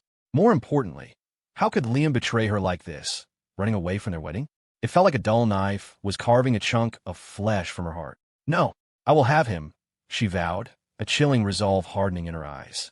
Even if it's just his corpse, even if he's nothing but a skeleton, I will hold that pile of bones and live out the rest of my days. You still haven't found him? 3 hours of searching had worn Cassandra's patience to a thread. But faced with Evelyn's pale face and defeated shake of her head, her world turned gray once more. Where is he? Cassandra felt like she was about to shatter. She had never wanted to see someone so desperately in her life. Beneath the domineering facade was an ocean of longing. She was a lost fawn, casting her nets blindly and coming up with nothing. She curled into a ball on the sofa, wrapping her arms around her knees, a bottle filled with murky water, the sediment slowly settling after being violently shaken. Perhaps we should ask P7.She. Evelyn couldn't bear to see her boss like this. Out of desperation, she offered a new idea. Isn't she Mr. Lynn's sister? Our people said that after the gala, she and Leo got into a car and also headed for the port. Instantly, Cassandra's eyes lit up. Why didn't you say so earlier? She snapped, clutching at this last straw. Quick, get her on the phone. I'll speak to her myself. Yes, ma'am. Evelyn hurried to find Chloe's number. Luckily, neither she nor Leo had changed their phones yet. The call went through quickly. Seeing an unknown number, Chloe assumed it was Liam. The moment she answered, she chirped excitedly. Brother, Leo and I are on the boat. We'll be in Sydney tomorrow. Where are you? We'll come find you. The line went dead silent. Chloe glanced at her screen, confirmed the call was still connected, and put the phone back to her ear. She exchanged a look with Leo and whispered, Brother? A moment later, an icy voice that made her blood run cold answered. This is Cassandra Thorne. Chloe's heart stopped. She nearly dropped the phone. Fumbling, she put on speaker. MS. Boss. Call me Cassandra. You're no longer my employees. Cassandra's voice came back, surprisingly calm despite its Arctic chill. It was as if she were speaking to them face to face, but her formidable presence still crackled through the line. See Cassandra. Ms. Thorne, what can we do for you? Leo leaned in, cautiously asking the question they both already knew the answer to. I want to know where Liam is. Cassandra was direct. She was in a hurry, more so than anyone. Chloe's face went pale. She bit her lip, refusing to yield. We're not going to tell you. My brother doesn't want to be found. Even if you threaten us, we won't say anything. On the other end of the line, Evelyn's expression soured. Her lady hated being threatened. If Chloe weren't Liam's sister, Cassandra never would have allowed her so close to him in the first place. She'd always treated Chloe well. This was incredibly disrespectful. And yet, Cassandra's voice suddenly softened, stripped of its usual dominance. It was almost a plea. Tell me where he is. I swear I will never do anything to hurt him again. So you admit you hurt him before? Chloe's reaction was instantaneous. Her simmering suspicions ignited into a blaze of fury. Ms. Thorne, what makes you think you can just apologize after everything you've done? The thought that Cassandra had used her to blackmail her brother sent a wave of rage through her. She and Liam had just been reunited. They hadn't even had a chance to catch up, for her to take him home to meet their mother. The idea that he'd been forced to suffer for her sake was a bitter pill she couldn't swallow. Beside her, Leo swallowed hard, a little stunned by Chloe's ferocity. He had underestimated her. On the other end, Cassandra felt as if she'd been slapped. Defeated, she lowered her head, and for once she didn't lash out. Her voice remained low, laced with a raw humility. I was wrong. I want to make it right. All I want is a chance. Just one chance to make amends. It was like punching a pillow. Cassandra's voice was so small, so broken. She sounded like a lost, helpless child. Chloe, who had been ready for a fight, with rebuttals already formed in her mind, was completely disarmed. She never expected the formidable CEO of Zenith Corp to sound so low. Suddenly, Chloe didn't know what to say. A flicker of pity caught her off guard, and she looked helplessly at Leo. Leo met her gaze and cleared his throat. Ms. Thorne, he said into the phone. Do you really mean that? I never go back on my word. Exchanging another glance with Chloe, Leo said quickly. Okay, Ms. Thorne, give us some time to think about it. Chloe and I will discuss it. He quickly hung up. Whoa, I can't believe she didn't fight back, Chloe said, taking the phone in disbelief. I didn't expect it either. Ms. Thorne is usually a force of nature. The way she walks, it's like she creates her own windstorm. I can't believe Liam has reduced her to this, Leo said, a note of awe and envy for his friend in his voice. Actually, if she really has fallen for my brother, I guess it makes sense, Chloe mused, scratching her head. Maybe we should talk to him about it. If Ms. Thorne promises to stop with the methods, then maybe he doesn't have to hide forever. He can't run for the rest of his life, right? Good point, Leo agreed. Just then, the phone rang again. Another unknown number. Chloe put a finger to her lips and answered. This time it was Liam's voice. Tomorrow, meet me at the Trattoria near the Sydney Opera House. Time is TBD. It was a route he had scouted. The restaurant had a back exit, which made for an easy escape. Finally hearing from him, Chloe was ecstatic. Brother, Ms. Thorne just called me. She recounted the entire conversation, word for word. When she got to the part about how humble and desperate Cassandra had sounded, Liam, standing at a public payphone on a Sydney street, was stunned. She really said that? She did. Leo was right here. He heard it too. Chloe replied, then added, Wait, brother, didn't you see the message she posted online this afternoon? Message? What message? Liam asked, confused. The top trending topic. Chloe exclaimed. It's been pinned all afternoon. How could you not have seen it? Liam felt a jolt of surprise. He powered on his phone, opened a social media app, and there it was impossible to miss. Hashtag stop and she will give you everything. The post had already amassed over 100 million interactions, and the comments were still pouring in. Liam's eyes widened. Cassandra's identity had been exposed by netizens, yet she was willing to endure this public humiliation. He hadn't expected that. His thumb moved on its own, scrolling through the comments. He fell silent. Not hearing a response, Chloe hesitated. Brother, so what are you going to do? Leo and I are with you, no matter what. Liam scrolled to the long comment theorizing that the heiress had fallen for him. He couldn't help but let out a short, dry laugh. Love? Does she even know what that means? His expression hardened. All right, Chloe. Tell Cassandra Thorne to meet me at the Bellevue Cafe tomorrow morning. With that, he hung up. Hearing the dial tone, Chloe looked at Leo. He's going to meet her. Oh, Leo nodded. Makes sense. If it were me, I want to meet too. Some things are better said face to face. So, should we call Ms. Thorne back now? Yeah. Chloe nodded and dialed Cassandra's number again. The call was answered instantly, as if she had been waiting by the phone. Have you decided? Chloe took a deep breath. Yes. My brother said he'll be waiting for you at the Bellevue Cafe tomorrow morning. On the other end, Cassandra's voice was urgent, almost desperate. What time? You didn't say. Okay, I understand. A flicker of disappointment crossed Cassandra's features. Just as she was about to hang up, her finger paused over the screen. She added one more word. Thank you. As the call ended, Chloe scratched her head in disbelief. Leo, did our boss just say thank you to me? Leo sucked in a sharp breath. The Royal Sydney Hotel, Presidential Suite. After hanging up, Cassandra's gaze fell on the picture of Liam on her phone's lock screen. A flood of intimate memories washed over her. She'd never imagined a day would come when simply seeing him would feel like an impossible fantasy. This feeling of powerlessness had sanded down all her sharp edges. She slowly drew her legs up, curling into a ball on the sofa. Her long black hair spilled over her shoulder, hiding half her face.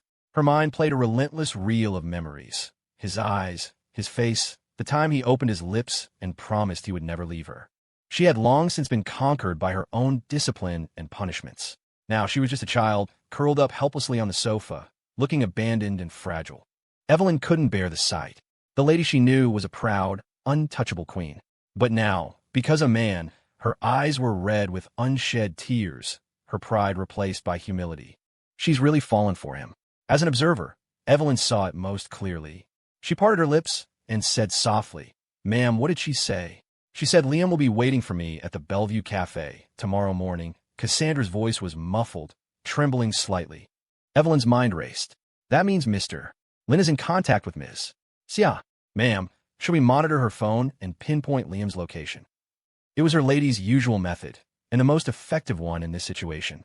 The Thorne family had mining partnerships with Australian entities. Finding one person would be a simple matter of asking the right official for a favor. But Cassandra looked up, her beautiful face etched with exhaustion, a bitter smile on her lips. "Don't you understand?" "Evelyn, understand what?" "I don't want to use those methods anymore," she said, her gaze dropping. She fought back the sourness rising in her throat, her voice raspy. "I want him to feel that I respect him. I want him to want to see me." Her voice was a whisper, fragile and trembling with a desperate hope and endless regret. She was devastated. Faced with a crisis, he would rather find his own way out than ask for her help. How much must he hate her to be so cruel? Evelyn felt as if she'd been struck by lightning. She stared at her boss, her face a mask of disbelief.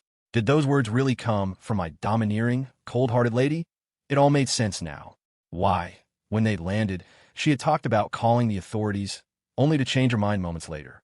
It seemed love truly did make one lose their way and change for another. All this time, her lady's dominance had masked a deep vulnerability. In reality, she was just someone desperate to be loved. In that moment, Evelyn suddenly felt that this change was a good thing. For the first time, her lady no longer seemed so mysterious and aloof.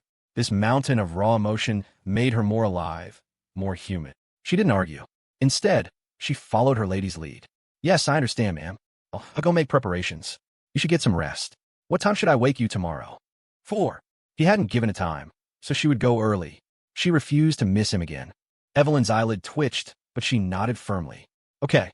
As Evelyn left, the ticking of the room's clock echoed like stones being dropped on Cassandra's heart. It was going to be a long night. When Evelyn opened the door at 4 in the morning, the dark circles under Cassandra's eyes told her everything she needed to know. Her lady hadn't slept a wink. On the way to the Bellevue Cafe, Evelyn couldn't help but say, "Ma'am, when we get there, you should try to sleep a little. I'll wake you when he arrives." Beside her, Cassandra stared out at the passing scenery, the nervous flutter in her heart returning with a ferocious beat. At 4 in the morning, the cafe was still closed. She and Evelyn got out of the car and waited at the entrance. The sky was just beginning to lighten, the soft dawn painting the horizon. Though it was summer, Sydney's nights were cool. A gentle breeze carried a chill through the air. The tip of Cassandra's nose was red. She stood at the entrance, unconsciously pulling her black leather jacket tighter around her. Her weary face showed no signs of sleepiness, only a constant, searching gaze. She was waiting, and she was hoping, wondering when that familiar figure would finally appear. As a staff member unlocked the door, the Bellevue Cafe officially opened for the day. Once inside, Cassandra immediately chose a table with a view of the entire room. Evelyn ordered 2 coffees and some pastries and sat across from her, joining the vigil. Cassandra had no appetite. She took small sips of her coffee, the bitter taste a welcome jolt to her exhausted mind. The wait was agonizing. Customers trickled in and out, most in a hurry, caught up in the start of their busy days. No one paid any mind to the 2 women waiting in the corner. By the time Chloe and Leo cleared immigration and got their temporary papers, it was already 10:05 a.m. They rushed to the cafe. "What do you mean, no? You're telling me that after an entire night of expedited searching, the result is nothing?" The plane had just landed. Inside a special office at the UK consulate, Sylvia Shaw's furious voice echoed off the walls. Director Wallace wiped a bead of sweat from his forehead. "Ms. Shaw, the Mr. Lynn you mentioned did indeed apply for an expedited UK visa 3 days ago, but he never came to collect it. We've checked everyone who disembarked from his ship. Mr. Lin was not among them. Don't you lie to me. Sylvia shot to her feet, seething. A second later, a realization dawned. She glared at Wallace. Did someone tell you to say that? The implication was clear. With Shaw Pharma's influence, finding one person should have been simple. Why would the UK government stonewall them?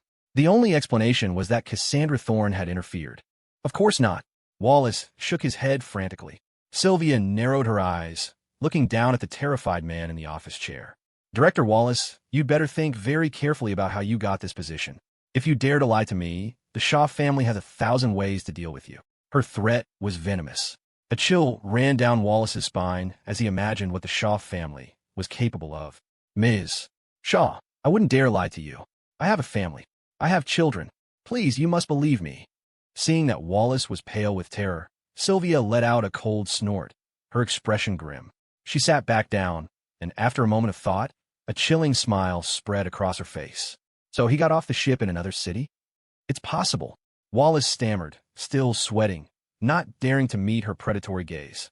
Sylvia was silent for a moment, then her eyes flashed. Find out every port that ship docked at. Get the first mate on the phone. I want to know exactly where he got off. Yes, ma'am. Wallace scrambled to make the call. Sylvia crossed her arms and legs, leaning back in her chair, her expression cold and severe. An entire night had passed. Cassandra hadn't posted anything else online, which could only mean one thing. She and Liam had likely already met. Sylvia was frantic, but there was nothing she could do. The thought of Cassandra and Liam together right now, of Cassandra's forceful personality overpowering Liam's refusal, it made her chest ache with a furious, burning jealousy. That woman had dared to kiss him right in front of her. She will not win. Liam is mine, she thought, her hands clenching into fists. Even if it's just his corpse, I will tie him to my side. When Chloe and Leo finally arrived at the Bellevue Cafe, the breakfast rush was over. They scanned the room and saw only a tense-backed Evelyn and, slumped over the table, a disheveled and utterly exhausted Cassandra Thorne. He hasn't come yet. Chloe rushed forward. Cassandra didn't respond. She was still slumped over, her expression weary. Her eyelids were drooping, but she forced them open, her gaze fixed on the door. Evelyn, her face tight with anger, could only shake her head helplessly. My lady and I have been waiting here since 4 this morning. We haven't seen him. That's impossible. My brother said he'd be here this morning. Chloe looked at the cafe sign on the wall, confirming the name, her face a mask of confusion. So you've been waiting for 6 hours? Leo asked, looking at Cassandra's haggard state in disbelief. Evelyn nodded silently, her heart aching for her boss. Ma'am, why don't you sleep for a bit? I'll wake you when he arrives. Cassandra didn't answer, as motionless as an enchanted doll. Sighing, Evelyn looked pleadingly at Chloe. Chloe, maybe you could try calling Mr. Lin again? My lady didn't sleep at all last night. If she keeps this up, her health will suffer. As a woman herself, seeing Cassandra so broken stirred a flicker of empathy in Chloe. But then she remembered the torment her brother had endured, and her feelings became a complicated knot. She couldn't betray him. She sat down at the table next to them. If my brother doesn't want to show up, she said quietly, he must have his reasons. Starving, Leo went and ordered 2 coffees and some pastries. He sat down across from Chloe. The 4 of them sat in silence, the air thick with tension, a stark contrast to the light chatter from the surrounding tables. Another 2 hours passed. The pastries on the table remained untouched, while the coffee cups had been refilled again and again. Evelyn couldn't take it anymore. Ma'am, you have to eat something. Your stomach won't be able to handle all this coffee. She didn't know who to be angry at anymore, Liam for his cruelty or her lady for her devotion. Cruelty? She thought. My lady starved him for 4 days straight. I saw it with my own eyes. Cassandra weakly lifted her head, her lips pale. I'm fine. But Evelyn started to protest, but Cassandra suddenly straightened up, her eyes bright but hollow. He's not coming, she stated with a strange certainty. WH what? Why? Evelyn stammered. Beside her, Leo and Chloe looked over as well. A sad smile touched Cassandra's lips. No reason. Let's go back. Get a room for those 2. If he calls again, please just let me know. The request was so weak, so pleading, that Leo and Chloe couldn't refuse. Any decent person would have a hard time saying no to someone so utterly broken. Cassandra led the way out, saying nothing more. She had already guessed his game, but it didn't matter, because this time, she would be the one to indulge him. Did she really wait all morning? Liam asked, leaning back against the headboard of his bed, his eyes half closed and sleepy. Yes. 6 whole hours, Chloe replied from the sofa in her hotel room, her voice heavy with complex emotions. Huh. A soft, almost imperceptible laugh escaped Liam's lips. He fell silent, lost in thought. Hearing nothing, Chloe bit her lip. Brother, are you not going to see her? The line was quiet for a long moment. Liam stared up at the ceiling. Tell her, he said finally, to meet me at Buster's bar tonight. I'll be waiting for her there. What time? 8:30. After hanging up, a bitter smile twisted Liam's lips. A man chases a woman through a mountain. A woman chases a man through a veil. In the end, he had softened. He'd set the time for 8:30 p.m. to give her plenty of time to rest. He threw an arm over his forehead, trying to pinpoint the exact moment he'd developed feelings for Cassandra. Was it during his last defiant refusal? Or when she had ignored him completely while talking to her father? He never denied his own emotions. No one could truly be immune to them. He just felt disgusted with himself. After all the torment she'd put him through, he was still drawn to that mad woman. He couldn't get past that mental block. But what if she's really changed? He wondered. She hadn't gotten angry about being stood up. Instead, she was playing along. But love wasn't about changing someone. If Cassandra had truly changed herself for him, was that a good thing for her? Two people who truly loved each other didn't need to erase their own personalities. They needed to accept them. And had she really changed? Liam switched off his phone screen, then went to wash up and find something to eat. His life used to be simple, unburdened. Now it was complicated by other people. The Royal Sydney Hotel. Give me an evening gown. The most brilliant one you can find. I want him to see me the second I walk in the door. Hearing that Liam had agreed to meet, Cassandra was overcome with joy. She shot to her feet, but a wave of dizziness from exhaustion washed over her. Her frail body swayed, and she nearly collapsed. Evelyn rushed forward and caught her. Ma'am, please get some rest. I'll take care of everything. You're too weak right now. Okay, Cassandra agreed without hesitation. To be ready for tonight, she had to rest. She didn't want to win his pity by looking pathetic. She was afraid he'd think it was just another one of her manipulations. Love made one overthink everything. Evelyn helped Cassandra to her bed. The moment her head hit the pillow, she was fast asleep. Her lady was truly exhausted. Sighing, Evelyn quietly closed the door and went to make the preparations. At 8 o'clock that evening, a fully rested Cassandra emerged. She wore a stunning white gown, glittering with inlaid diamonds. Her long, black hair was swept up and held by a single, elegant pin. She had removed all her usual ostentatious jewelry, creating a look that was simple, yet regal and breathtaking. On the way to Buster's bar, Cassandra's eyes were bright and full of life. The longing in her heart had overwhelmed everything else. If Liam were to appear in front of her right now, she felt she would embrace him without a second thought. But who was to say he wasn't just playing with her again? Let him play, she thought. As long as it makes him happy, I'm willing to be the fool. As long as I get to see him in the end, the process doesn't matter. His happiness is what counts. The drive took 15 minutes.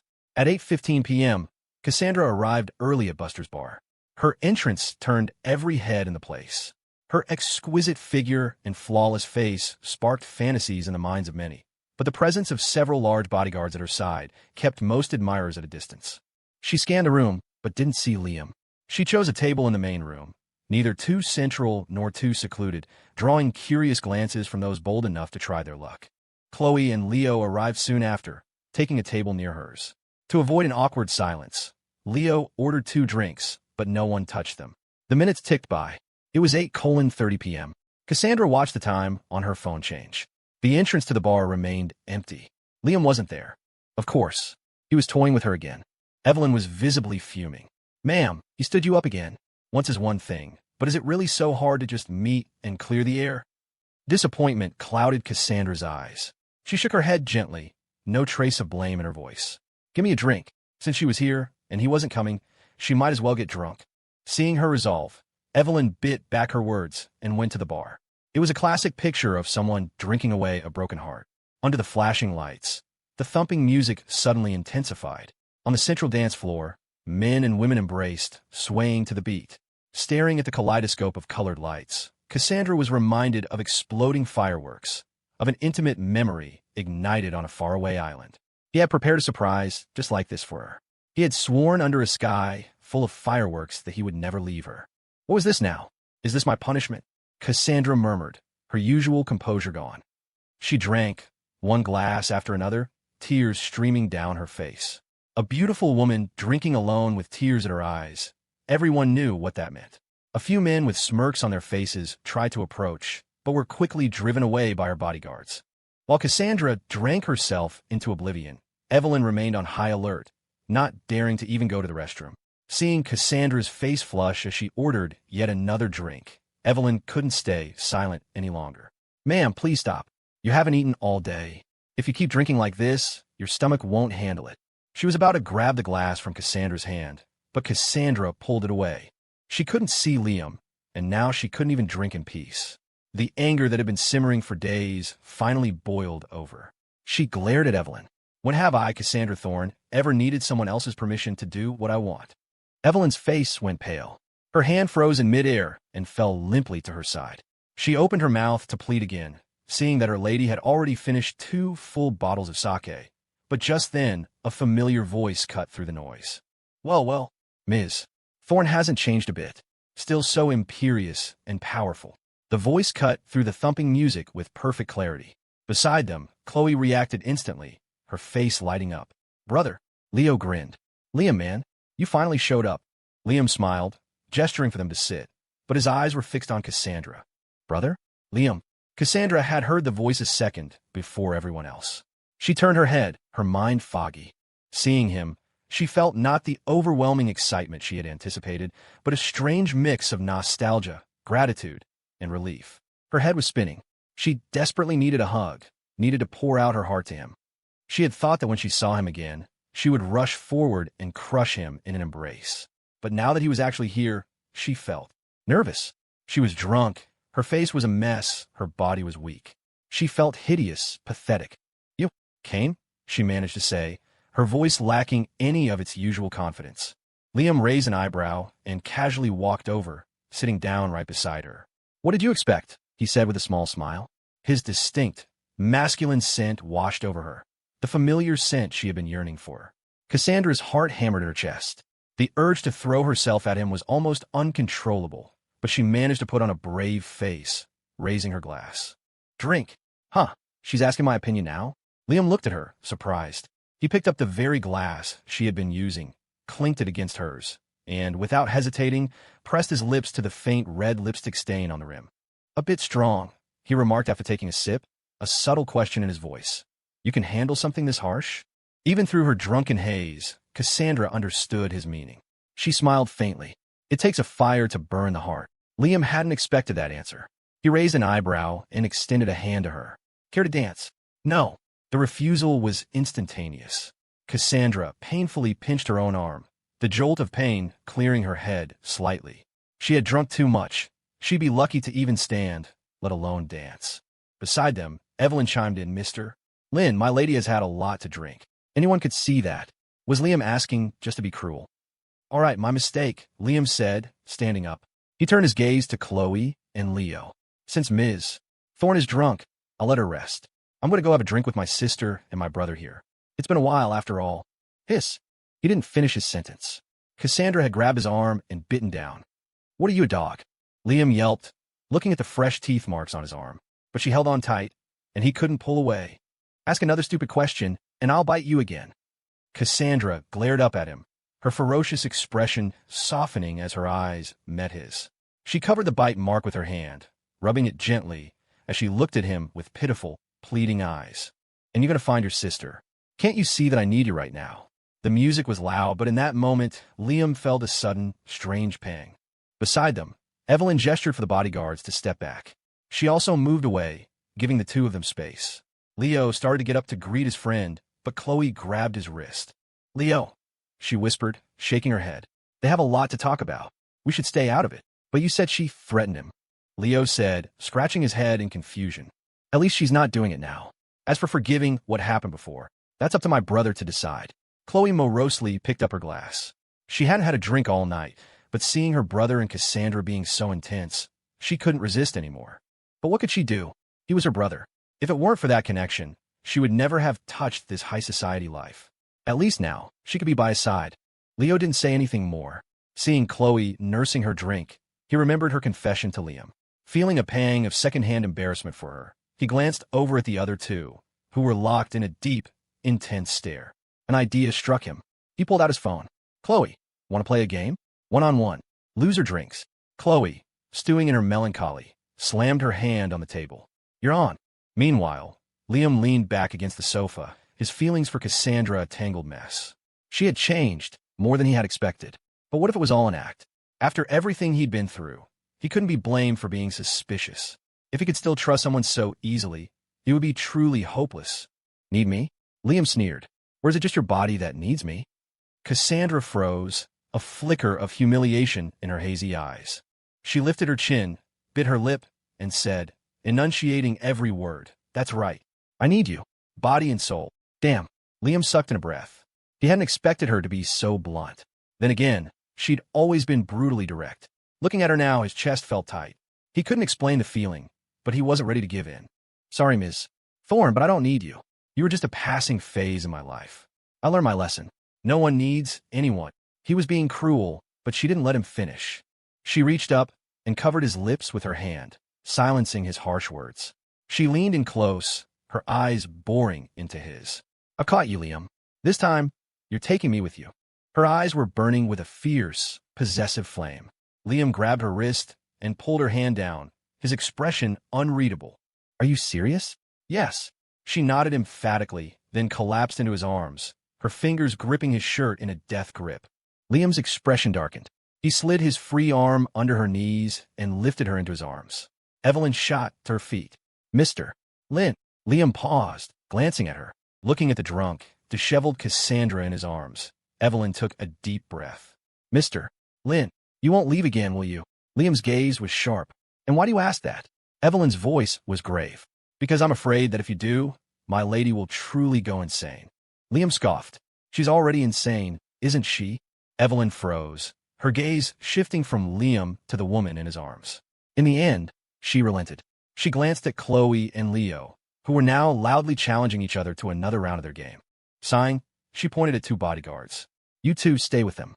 When they've had enough, take them back to the hotel. The two men nodded. Evelyn led the way out of the bar and drove Liam and Cassandra back to the hotel. The car ride was silent. In his arms, Cassandra's hand remained clenched in his shirt, wrinkling the pristine fabric. After carefully placing Cassandra on the bed, Evelyn finally spoke. Ma'am hasn't eaten in over a day, and she drank a lot just now. Her stomach will probably hurt later. I'll go prepare some honey water. Liam didn't say anything. Cassandra's grip was so tight that he was forced to hunch over the bed. His eyes fell on her pale, white-knuckled fingers, and he silently reached down to pry them open. Don't go, she mumbled, sensing his movement. Her brow furrowed, and she made a soft, complaining sound, almost like she was pouting. It was an uncharacteristically vulnerable sound. A jolt went through Liam. His expression softened, and he found himself responding in a gentle tone. Sure, I'm not going anywhere. Let me get you some water, okay? The word surprised him as much as anyone. Was that his voice? This was the she-devil who had nearly tortured him to death. Had he gone insane too? In his moment of confusion, Cassandra seemed to understand. She obediently released his shirt. Liam sat up straight on the edge of the bed, his gaze complex as he looked at the sleeping woman. Except for the flush on her cheeks, she looked as cold and untouchable as ever. Her exquisite features were like a masterfully carved jade statue, her lips pressed together in the image of a remote ice queen. He couldn't imagine what was going through her head, that she would willingly fall from her pedestal for him. Here's the honey water. I added some medicine to it, Evelyn said, re-entering the room and placing a bowl in front of Liam. Will you feed her, or should I? No, you do it. If she's still not feeling well after, come to me next door. Evelyn caught herself mid-sentence. Her feeding Cassandra? It was a perfect opportunity for them to be alone. If she stayed, she'd be a third wheel, and her lady would surely blame her for it later. Without giving Liam a chance to refuse, Evelyn thrust the bowl into his hands and quickly left. Liam hadn't planned on refusing anyway. He sighed, glanced at the closed door, tested the temperature of the water with a spoon, and carefully brought it to Cassandra's lips. As if she were truly parched, she sensed the spoon and eagerly parted her lips, drinking the sweet liquid. The room was brightly lit. Liam sat by the bed, patiently feeding her, one spoonful at a time. He fed, she drank. Soon, the warm bowl was empty. Seeing her brow relax, Liam let out a sigh of relief. He had to admit, the woman had a strong stomach. Drinking on an empty stomach and not ending up in the ER, getting her stomach pumped was impressive. He placed the bowl on the nightstand and looked down at her. Get some rest, he said softly. We can talk about things tomorrow. He started to get up, but the moment he turned, she grabbed his arm. Where are you going? Her cold voice, tinged with displeasure, came from behind him. Liam froze, turning back in surprise. You're not asleep? It takes more than that to get me drunk, Cassandra huffed, her face a mask of pride. She propped herself up on one arm, trying to sit up, but a wave of dizziness sent her comically tumbling back onto the bed. Liam just stared. Cassandra's face burned. Well, what are you staring at? She snapped. Help me up. The words were fierce, but because she was so weak from hunger, they came out soft and powerless, like the swipe of a declawed kitten. This woman was all pride. Liam didn't indulge her. Why do you need to get up? You've had enough to drink. You should be resting. His tone was harsh, but that wasn't what she focused on. Her eyes widened, a flicker of excitement in them. Are you worried about me? As if his secret had been exposed, Liam became flustered. Worried about you? Don't be ridiculous. Why would I worry about a psycho like you? Huh. Cassandra let out a soft snort, licking the sweet remnants of honey from her lips. A triumphant smile spread across her face. If you weren't worried, why did you feed me? Evelyn made me. Liam lied without thinking. Cassandra frowned, glanced at the empty bowl, and tightened her grip, pulling him back toward the bed. A drunk person's strength was surprising. Caught off guard, Liam stumbled and sat back down on the edge of the bed. Fighting the dizziness, Cassandra stared straight into his eyes. Where were you going just now? She asked with unnerving seriousness. I wasn't going anywhere. Really? Of course. I already agreed to meet you. Where else would I go? Oh. Cassandra nodded, her racing heart finally calming. She looked at him and said matter-of-factly, if you're going anywhere else, just tell me. I'll go with you. Liam looked at her as if she'd told the world's greatest joke. Don't be ridiculous, Ms. Thorne. I'm planning on traveling the world. You're not seriously going to drag your company's paperwork along with me, are you? Cassandra shook her head, dead serious. Of course not. There you have it. You can be the great heiress, and I can be the free man. We stay out of each other's way. Perfect, right? No. Cassandra shot back without hesitation, her gaze firm. I want to be with you. Anywhere. As long as it's with you, I'm willing. It was a solemn vow. Liam was speechless, staring at her in disbelief. Is she? For real? I've already dumped all the company matters on my father. He's had enough years off. It's his turn to step up. This is my vacation time now. Cassandra snorted, her grip on Liam's wrist like a vice. She gave him an order he couldn't refuse. Liam, wherever you go, you must take me with you. I don't want to go through another day without you. Her domineering declaration landed like a physical blow. Seeing the unwavering resolve in her eyes, Liam was simply stunned. But what about the past? The torture, the injuries to his hands and neck, being locked away. If he hadn't known how to fight, hadn't escaped when the guards weren't looking, she would have tortured him to death. And then being dragged back, starved for 4 days, nearly drowning in the bathtub. And now she was willing? What a joke. Liam's eyes turned cold. You must be joking, Ms. Thorne. You think just because you're willing, I will be too? Have you forgotten the methods you used to torture me? Then you can torture me back, she suddenly cried out, desperate, as if trying to catch the wind. She grabbed his hands. Don't be ridiculous. Liam mercilessly ripped his hands from her grasp and stood up, looking down at her. You think everyone is like you? So obsessed with satisfying your own desires that you don't care if someone lives or dies. Treating me like a dog you kept, and then saying you're willing? Huh, you don't have the right. His words were sharp, each one a dagger. They echoed in the large bedroom, crashing into Cassandra's heart like a meteor shower. She stared at him, eyes wide, the memories flashing before her like a twisted slideshow. Her own gaze softened. Yes, she said quietly. At first, it was because you were different. You weren't like other men who chased me because I was a thorn. And later, there was a time when you were obedient and I lost interest. I thought, once I had you, you were just like all the rest. Her calm eyes were a storm of memory and pain.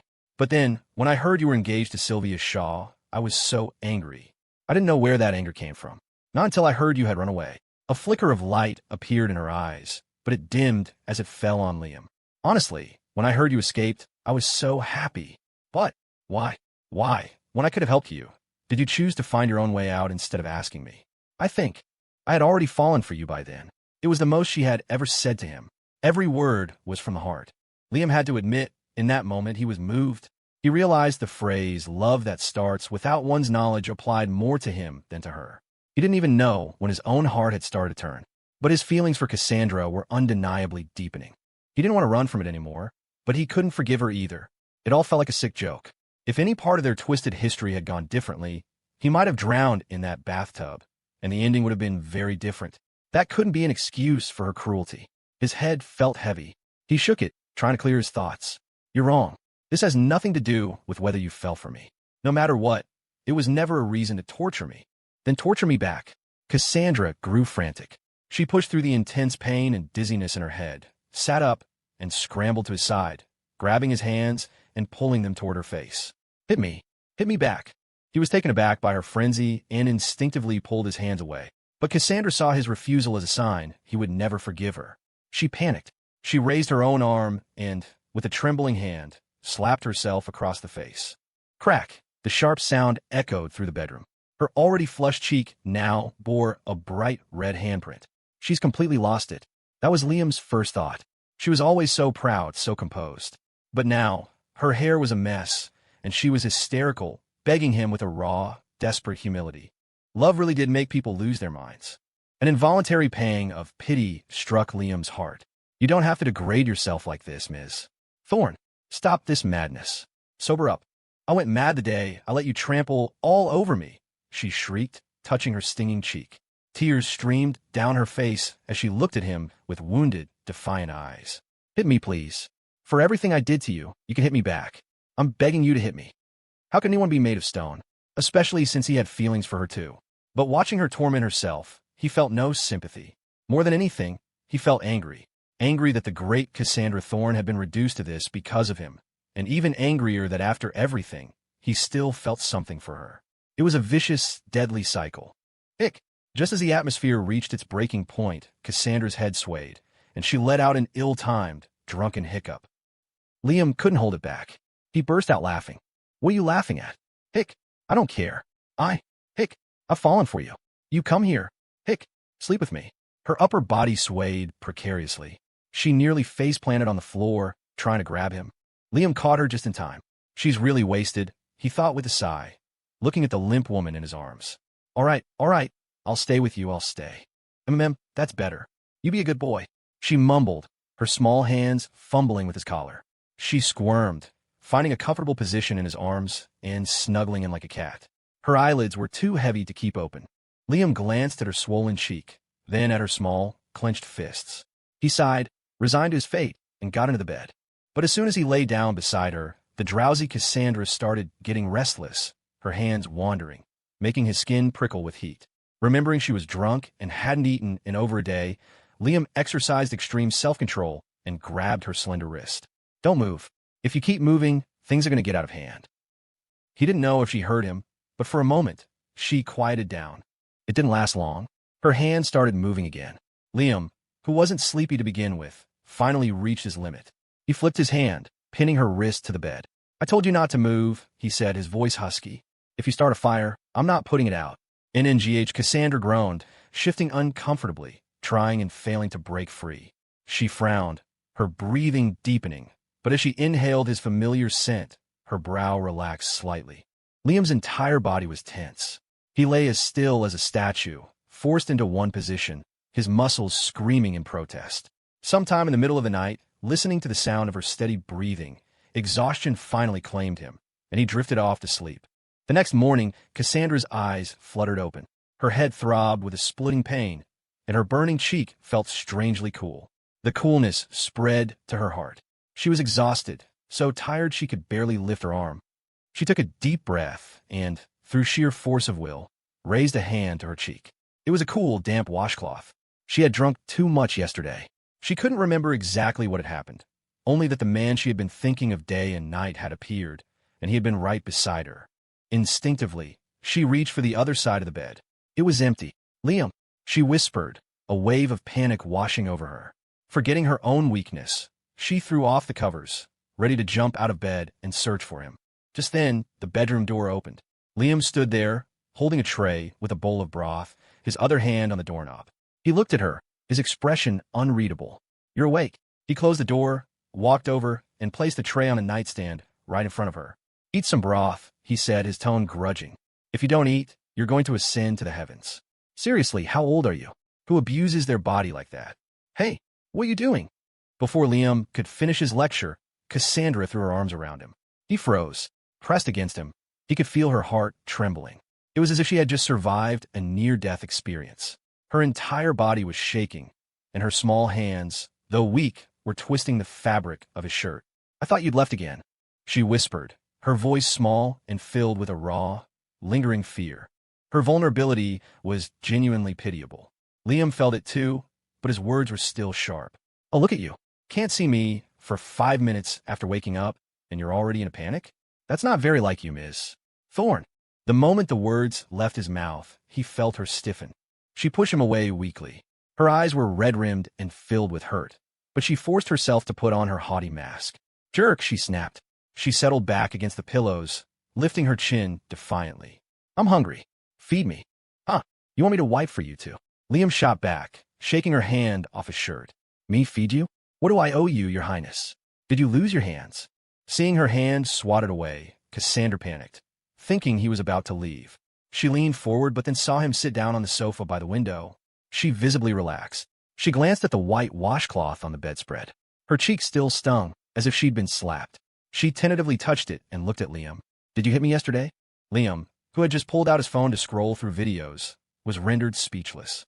He stared at her, and she stared back. He was silent because the memory of yesterday's scene was too absurd for words. But Cassandra took his silence as a confession. Her eyes darkened, but there was no blame in her voice. "Actually, you were right to hit me. I was terrible to you before." On the sofa, Liam's eyes widened as if he'd just heard the most shocking news in the world. "What? The great Cassandra Thorne can actually admit she's done something wrong." That got her fired up. "What's that supposed to mean?" she retorted, her pride flaring. "I, Cassandra Thorne, admit when I'm wrong and always take responsibility for my actions." Liam had never seen someone apologize so defiantly, and she had the nerve to look proud of it. This woman really needed someone to take her down a peg. He raised an eyebrow, a teasing glint in his eye. "A woman of her word. All right then, I'll be direct. I wasn't the one who put that handprint on your face. I don't hit women." Cassandra, who had just taken a spoonful of broth, nearly choked. "It wasn't you." "Nope," Liam said with a cheerful nod, a smirk playing on his lips.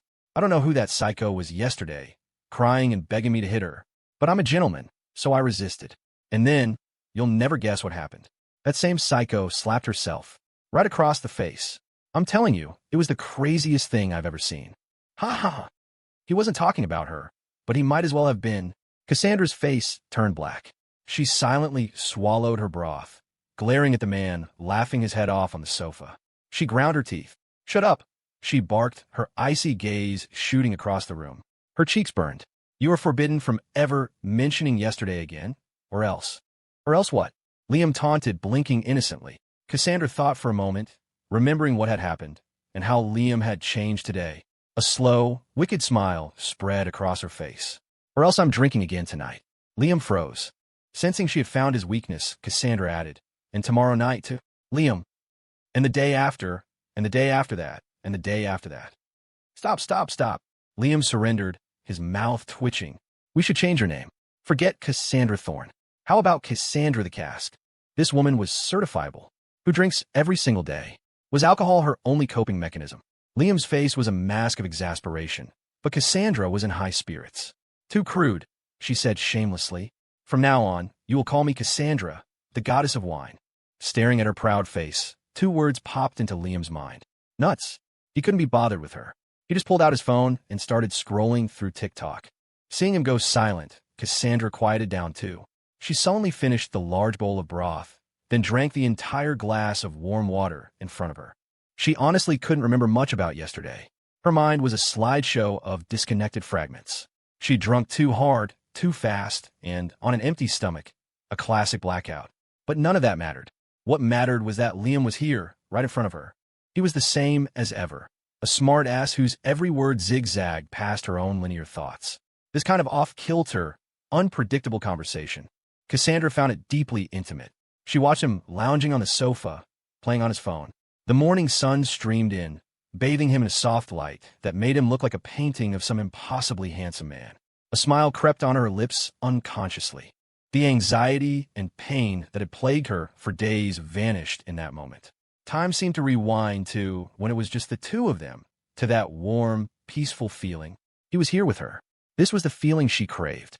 Cassandra's gaze softened. Feeling her strength returning, she threw back the covers and glanced down, realizing with a jolt that she was still wearing the diamond-studded white silk dress. Didn't I change into pajamas? From behind his phone screen, Liam's voice floated over, casual and detached. Change into what? You were out like a light yesterday. I didn't exactly have a free hand to play dress up. Oh, Cassandra replied. She saw the red marks the dress's diamonds had pressed into her thighs. Her eyes darkened. Next time, help me change, she said in a low voice. Sleeping in haute couture is uncomfortable. Sure. Wait, hold on. Next time, help you change. Liam had already started to agree before his brain caught up with his mouth. He shot up from the couch, about to question her, but before he could finish, the bathroom door clicked shut. The sound of running water filled the ensuing silence. Liam fell back onto the sofa with a world-weary sigh and went back to his phone. Half an hour later, Cassandra emerged from the bathroom, wrapped in a robe, her wet hair piled under a shower cap. A few stray tendrils clung to the side of her face, still dripping water. The first thing he saw was the expanse of her pale, slender legs. His eyes traveled up, past the extraordinary. Even through the filter of his phone screen, Liam's heart stuttered. But Cassandra acted as if it were nothing, walking straight to the vanity in front of him. She raised her arms, her body arching in a sinuous curve as she removed the shower cap. A certain part of Liam, unfortunately, decided this was the perfect time to stand at attention. Jesus, Cassandra, could you be a little more aware of the situation? I am, in case you forgot a man. Liam couldn't take it anymore. How long was she going to play these games? Did she really think he had infinite self-control? Hearing the barely contained fire in his voice, Cassandra raised an elegant eyebrow and shot back a teasing reply. It's not like you haven't seen it all before. What, are you shy now? She said it with the casual air of a long-married woman. Her mocking tone was a special kind of humiliation Liam couldn't stomach. He tugged at his belt, shifted his posture, and turned his body pointedly toward the window, refusing to look at her. He let out a cool, dismissive tch. He looked so much like a pouting child that Cassandra couldn't help but laugh. She dried her hair, applied some body lotion, and then walked over to the window, pulling the curtains shut. The bedroom plunged into semi-darkness. Liam, who had been trying to wrestle his baser instincts into submission, looked up in confusion. He found Cassandra, still in her robe, kneeling right in front of him. His gaze was now perfectly aligned with the peaks of the mountains. He couldn't help it. He swallowed hard. Seeing his transfixed expression, Cassandra's lips curved into a smile. She reached out, her fingers tracing his jawline as she uttered a bombshell. I'm hungry. That was a huge bowl of broth, Liam replied automatically, but his mind caught up a second later. He dropped his phone and seized her wrist. Are you sure about this? I'm not exactly the type of man who takes responsibility. Is that important? Cassandra's eyes flashed as she looked at him, her voice pure dominance. We've done this so many times. Are you telling me you want to do this with someone else? Liam smirked. Never. I'm selective. Good. That answer satisfied her. She smiled, grabbing the collar of his shirt and pulling him closer, her command leaving no room for argument. We're getting a marriage license this afternoon. From now on, wherever you go, I go. In short, you are never leaving my sight again. The atmosphere had been heating up, but her words made Liam freeze. Are you kidding me? We haven't even started dating, and you're jumping straight to wedding vows. Haven't we already dated? Cassandra tilted her head, her gaze locking with his. She praised him without a shred of hesitation. The experience was good. Therefore, I want to marry you. You call that dating? That was me teaching you how to date. Liam was floored by her logic. She was trying to pull a fast one on him? Not a chance. Cassandra frowned slightly, still tilting her head as she studied him. After a long moment, she declared, fine, we'll start dating now. Liam's mouth twitched. Cassandra, I don't even like you. Then I'll pursue you, she stated, her voice firm and resolute. I've already decided. You're mine. You're not getting away from me in this lifetime. Staring at her dead serious face, Liam knew she wasn't joking. To be honest, he didn't know when his own feelings for her had started to form. Emotions were never simple things you could pin down with a word or two. And she really was different now. She was no longer an obstacle. She had even said she would pursue him. His original plan had been to travel alone, to escape the shackles that bound him. In comparison, this new journey just had a few more people along for the ride. The steering wheel was still firmly in his hands. More importantly, he had promised her father, Caleb, that he wouldn't refuse her. With that thought, a slow grin spread across Liam's face. All right, let's see just how Miss Thorne plans to win me over. He was giving her a chance. An undeniable thrill shot through Cassandra. He had agreed. That meant he might actually forgive her. Her heart leaped, and without a second thought, she leaned in and pressed her lips against his. Huh. Liam froze, his eyes flying wide open. The kiss ended. He stared in stunned silence as Cassandra licked her lips, looking utterly satisfied. Is this how you pursue someone? He stammered, completely baffled. Cassandra tilted her head, her expression one of genuine confusion. Wasn't it enough? Pursuing someone meant being proactive, right? For God's sake, Cassandra, that's not how you pursue someone. That's just cheating. He didn't say the word out loud. At his protest, Cassandra frowned, thinking for a moment before asking, "Do you want money? If you just marry me, aren't all of the Thorne family's assets yours anyway?" Staring straight at her, Liam offered nothing but a cold, humorless laugh. Seeing his frigid reaction, Cassandra suddenly felt like an idiot. If he really wanted money, why would he have run away from the Landon family in the first place? Besides, from the very beginning, he had never shown the slightest interest in anything the Thornes possessed. Cassandra bit her lip, looking at Liam in genuine confusion. "Then what is it you want?" Liam shot her a cool glance and smiled. "I want the helm." "The helm? What does that mean?" "Exactly what it sounds like," Liam said. The topic now shifted. He smoothly stood up, putting some distance between them. In a daze, Cassandra panicked, reaching out to grab the hem of his shirt. "Where are you going?" "Out to have some fun, of course," Liam replied, heartlessly shaking her hand off his arm. "Weather this good is meant for soaking up the sun, not being cooped up in a room all day. You start to get moldy. Then I'm coming with you." Seeing Liam heading for the door, Cassandra grew frantic. Forgetting her precariously perched robe, she scrambled to her feet. Liam didn't look back. He walked straight out the door. Desperate to follow, Cassandra took a hasty step, and the robe slipped from her chest.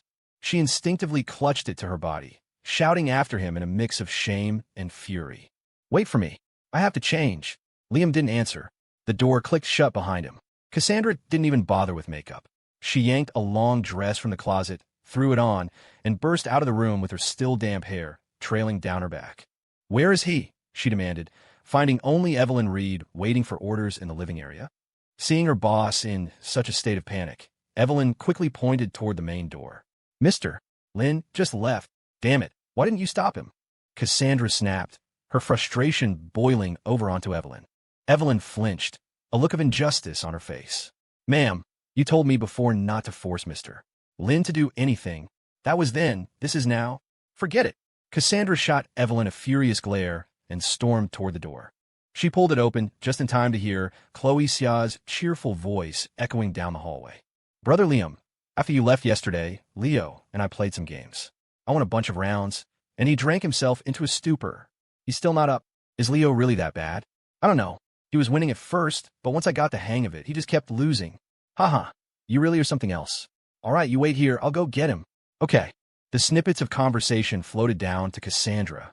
The moment she heard Liam's voice, the frantic pounding in her chest finally eased. But now she was angry. Such a perfect, intimate opportunity this morning, and it had been so long for both of them. And what did Liam do? He zipped up his pants and walked out. So it was just a chat with Chloe-Sia, an inexplicable knot formed in her stomach. Her eyes hardened as she strode toward Chloe. Miss Thorne, you're up too." Seeing Cassandra appear, Chloe suddenly grew nervous. Standing in front of Leo's doorway, she deliberately raised her voice. Cassandra didn't respond. She glanced at the open door to Leo's room, her expression unreadable as she turned back to Chloe. "Where are you all planning to go?" Nowhere special." Facing the oppressive aura of her former boss, Chloe was visibly tense. She darted a nervous look into the room before quickly changing the subject. "Right, Miss Thorne, let me transfer you the money for the last few days. Thank you so much for your hospitality." It was obvious Chloe was lying. Waking Leo up this early in the morning was clearly suspicious. If they weren't planning on leaving, Cassandra would eat her hat. In that instant, Cassandra suddenly felt like an outsider, a character excluded from Liam's inner circle. He wouldn't even tell her his plans.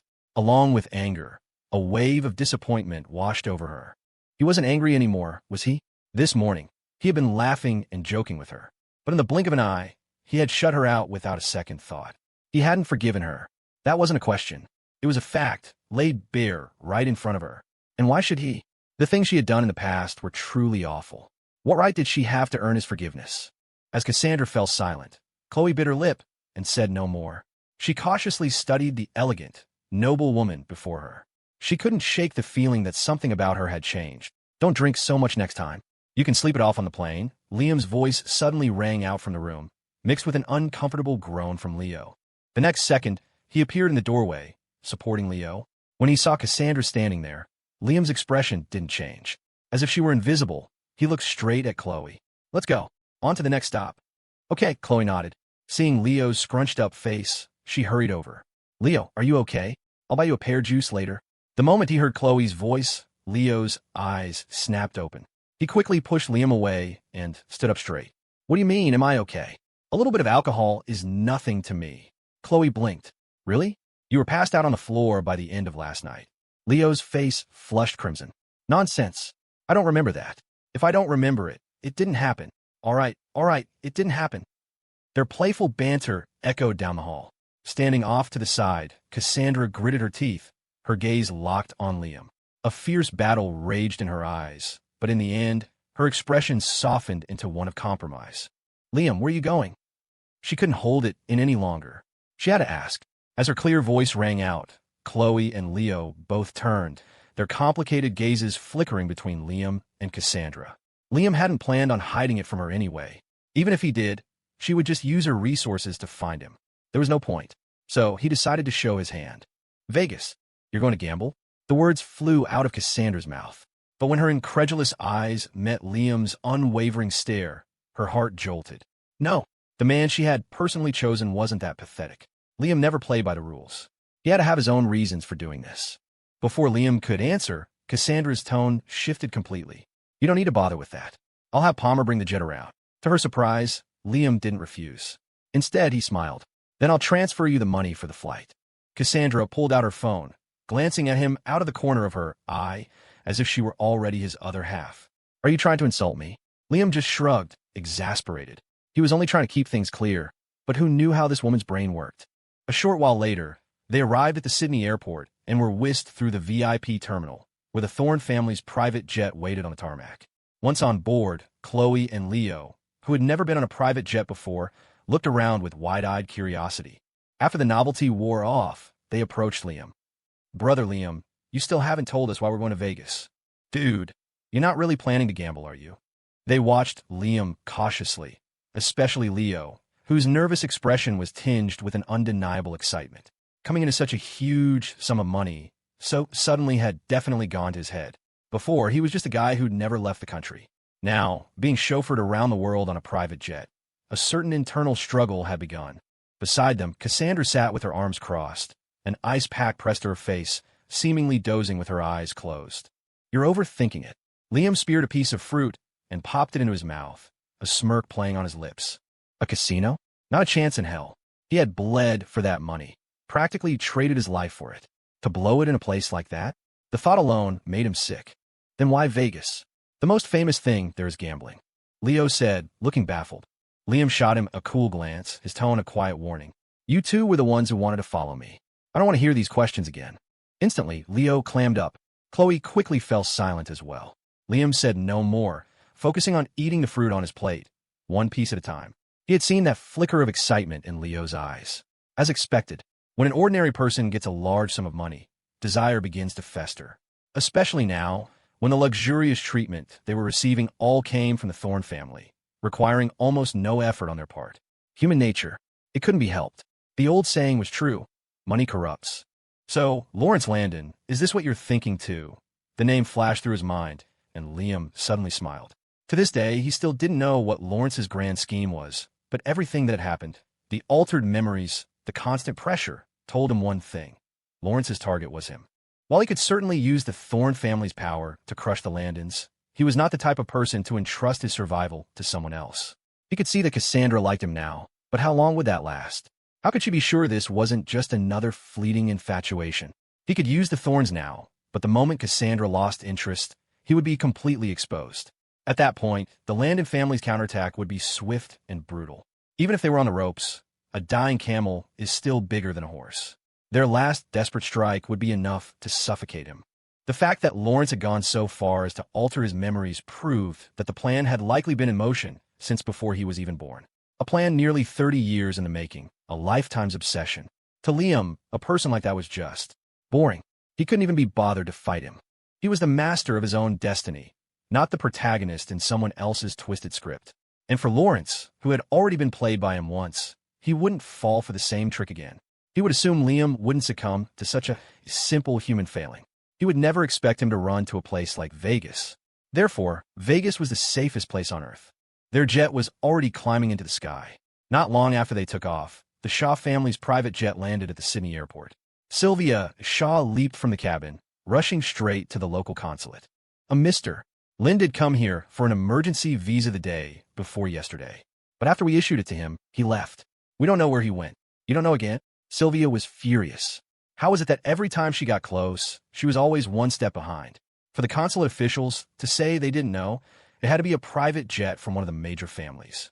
Liam didn't have those resources on his own. It had to be Cassandra Thorne. By now, their plane had been in the air for 2 hours. They could be cuddling, whispering sweet nothings. At the thought, Sylvia's face darkened. She pulled out her phone and dialed Lawrence Landon's number. Grandpa Landon, Liam isn't in Sydney. He's already gone. You couldn't find out where he went? Lawrence's voice came through, laced with a sinister edge. Sylvia bit her lip hard. I don't know. It seems he left on a Thorne family jet. Is that so? Lawrence murmured, his eyes narrowing as he stared at his phone, lost in thought. Sir, could he be in a place like Las Vegas? His security head, Jason, ventured, seeing his boss's grim expression. After all, once a person has money and a taste of the good life, they often go to a place like that out of curiosity. Lawrence considered this for a moment, then slowly shook his head. No. Jason was confused. Why not? Lawrence lifted his chin confidently. He was willing to meekly agree to my engagement, only to secretly plot his escape behind my back. Do you really think he's that simple? Jason was stunned into silence. Lawrence let out a cold snort, his voice dropping. I underestimated him. He's not nearly as simple as he looks. Yes, sir. Jason nodded vigorously. He had to agree. When Liam had agreed to the engagement, he had sensed something was off and had gone to test him with the tuxedo fitting. He never expected Liam to have conspired with Ian Landon, or that Ian would actually help him escape. It had all been beyond his comprehension. Liam was absolutely not the harmless person he appeared to be. So how do we find him now? Jason asked. His personal accounts are protected by a Swiss confidentiality agreement, and the Thorne family is helping him. No rush. Lawrence's eyes glinted, and he suddenly burst out laughing. He held up the phone. Miss Shaw, I need you to go to the UK immediately. On the other end of the line, Sylvia nearly exploded. Grandpa Landon, I just got back from the UK, and now you want me to go back again? She raged, forgetting all decorum. And how do you know he'll go to the UK? I don't. But rest assured, if he doesn't appear within a week, I have my own methods.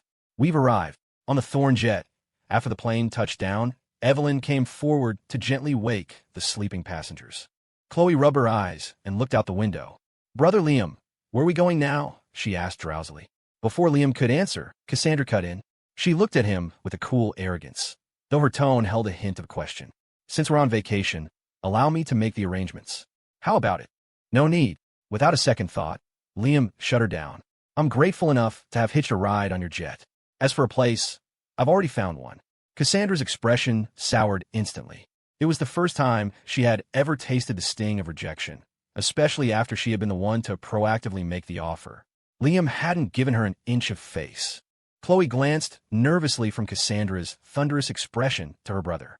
She couldn't shake the feeling that there was some kind of unspoken power struggle happening between them. The thought made her heart skip a beat, and she swallowed hard, unconsciously grabbing onto Leo's arm. Leo, completely bewildered, felt the sudden warmth on his arm, and his heart jolted. Liam led the way off the plane and hailed a cab right at the airport, heading for the Crimson Lake Resort. He had done business with a company in Vegas a few years ago and had stayed at Hotel No. 2 within the resort. He even knew the owner, though it had been years. He wondered if she would even remember him. The three of them squeezed into one taxi, a perfect fit. Cassandra, following behind, wanted to get in, but a glance at the car's slightly grimy exterior and crowded interior made her hesitate. In the end, she ordered Evelyn to hire a new private car to follow them to the resort. The taxi pulled up to the entrance of the Crimson Lake Resort. They got out and walked toward Hotel No. 2, which was tucked away at the edge of the property. Inside the lobby, Liam didn't see any familiar faces. He told Chloe and the others to wait in the lounge area while he went down to the sub-basement alone. Cassandra, who had followed them in, saw Chloe and Leo waiting in the lounge. She strode right up to them, her voice icy. Where is he? Her presence was too overpowering. And since Liam hadn't given him any specific instructions, Leo crumbled immediately. He went to the sub-basement. He stammered. Hearing this, Cassandra shot a look at Evelyn. You stay here and watch them, she commanded sharply. Ma'am, the basements in these hotels are all casinos. It might not be safe for you to go alone. Before she could finish, Cassandra was already gone, not giving her a chance to argue. Evelyn watched her bosses retreating back as she entered the elevator, feeling both anxious and helpless. Her gaze fell on Chloe, and she couldn't help but complain. This is all your brother's fault. Why couldn't he just let my boss arrange things? Now, what if something happens to her? How is he going to take responsibility? Although Evelyn was technically her former boss, Chloe bristled at the accusatory tone. Miss Reed, you've got it all wrong. She's the one who insisted on following my brother. How did this become his problem? It was always his problem, that blockhead. My boss offered to help him. So why did he have to be so stubborn? Who says you have to accept help from others? My brother can support himself. What does it have to do with her? Seeing the two of them on the verge of a full-blown argument, Leo, caught in the middle, looked miserable. Can we, maybe not fight? He mumbled weakly. Shut up. Leo, don't talk.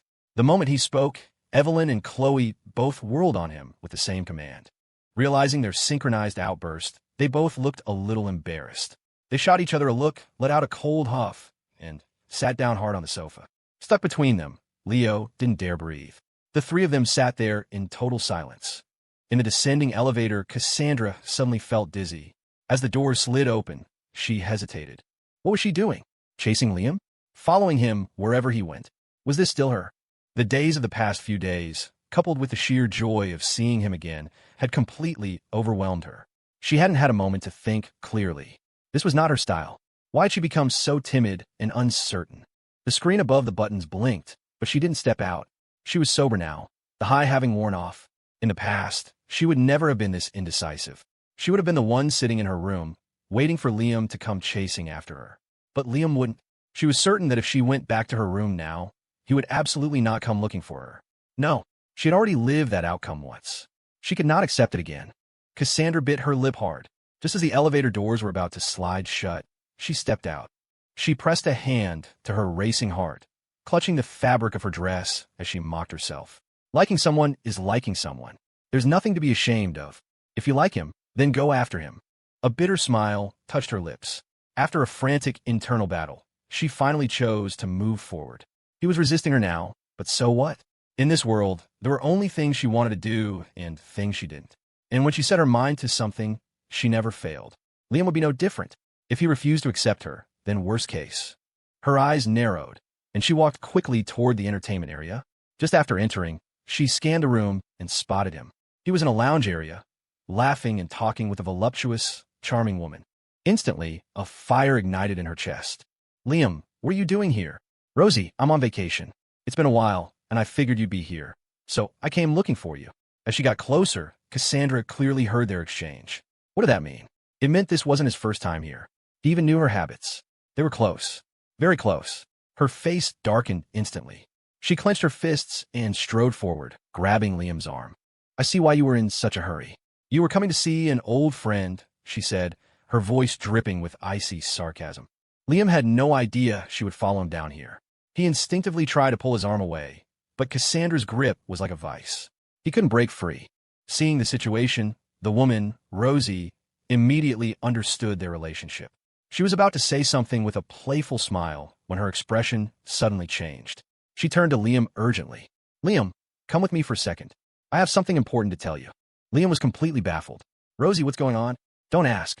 Just come with me, Rosie said, glancing around nervously. She reached for Liam's arm, but Cassandra, quick as a flash, pulled him back a step. Rosie's hand grabbed at empty air. She looked a little awkward, but her face was dead serious. Miss, please don't worry. I'm not trying to steal your little boyfriend. I really do have something urgent to tell him. Wherever you're going, I'm going too, Cassandra declared, her tone possessive and preemptive. Liam sighed in exasperation. Ignoring her, he looked at Rosie. Rosie, if you have something to say, just say it here. He didn't deny their relationship, essentially confirming it. Rosie didn't press the issue. It's better if we talk in my office, she said, nodding. Too many eyes and ears out here. Fine, Liam agreed, following Rosie into the private lounge.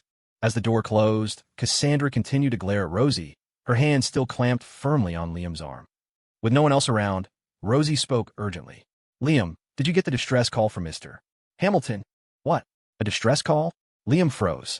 Cassandra, who had been squared off like a soldier facing an enemy, also froze. Yes. Rosie nodded repeatedly, her expression grave.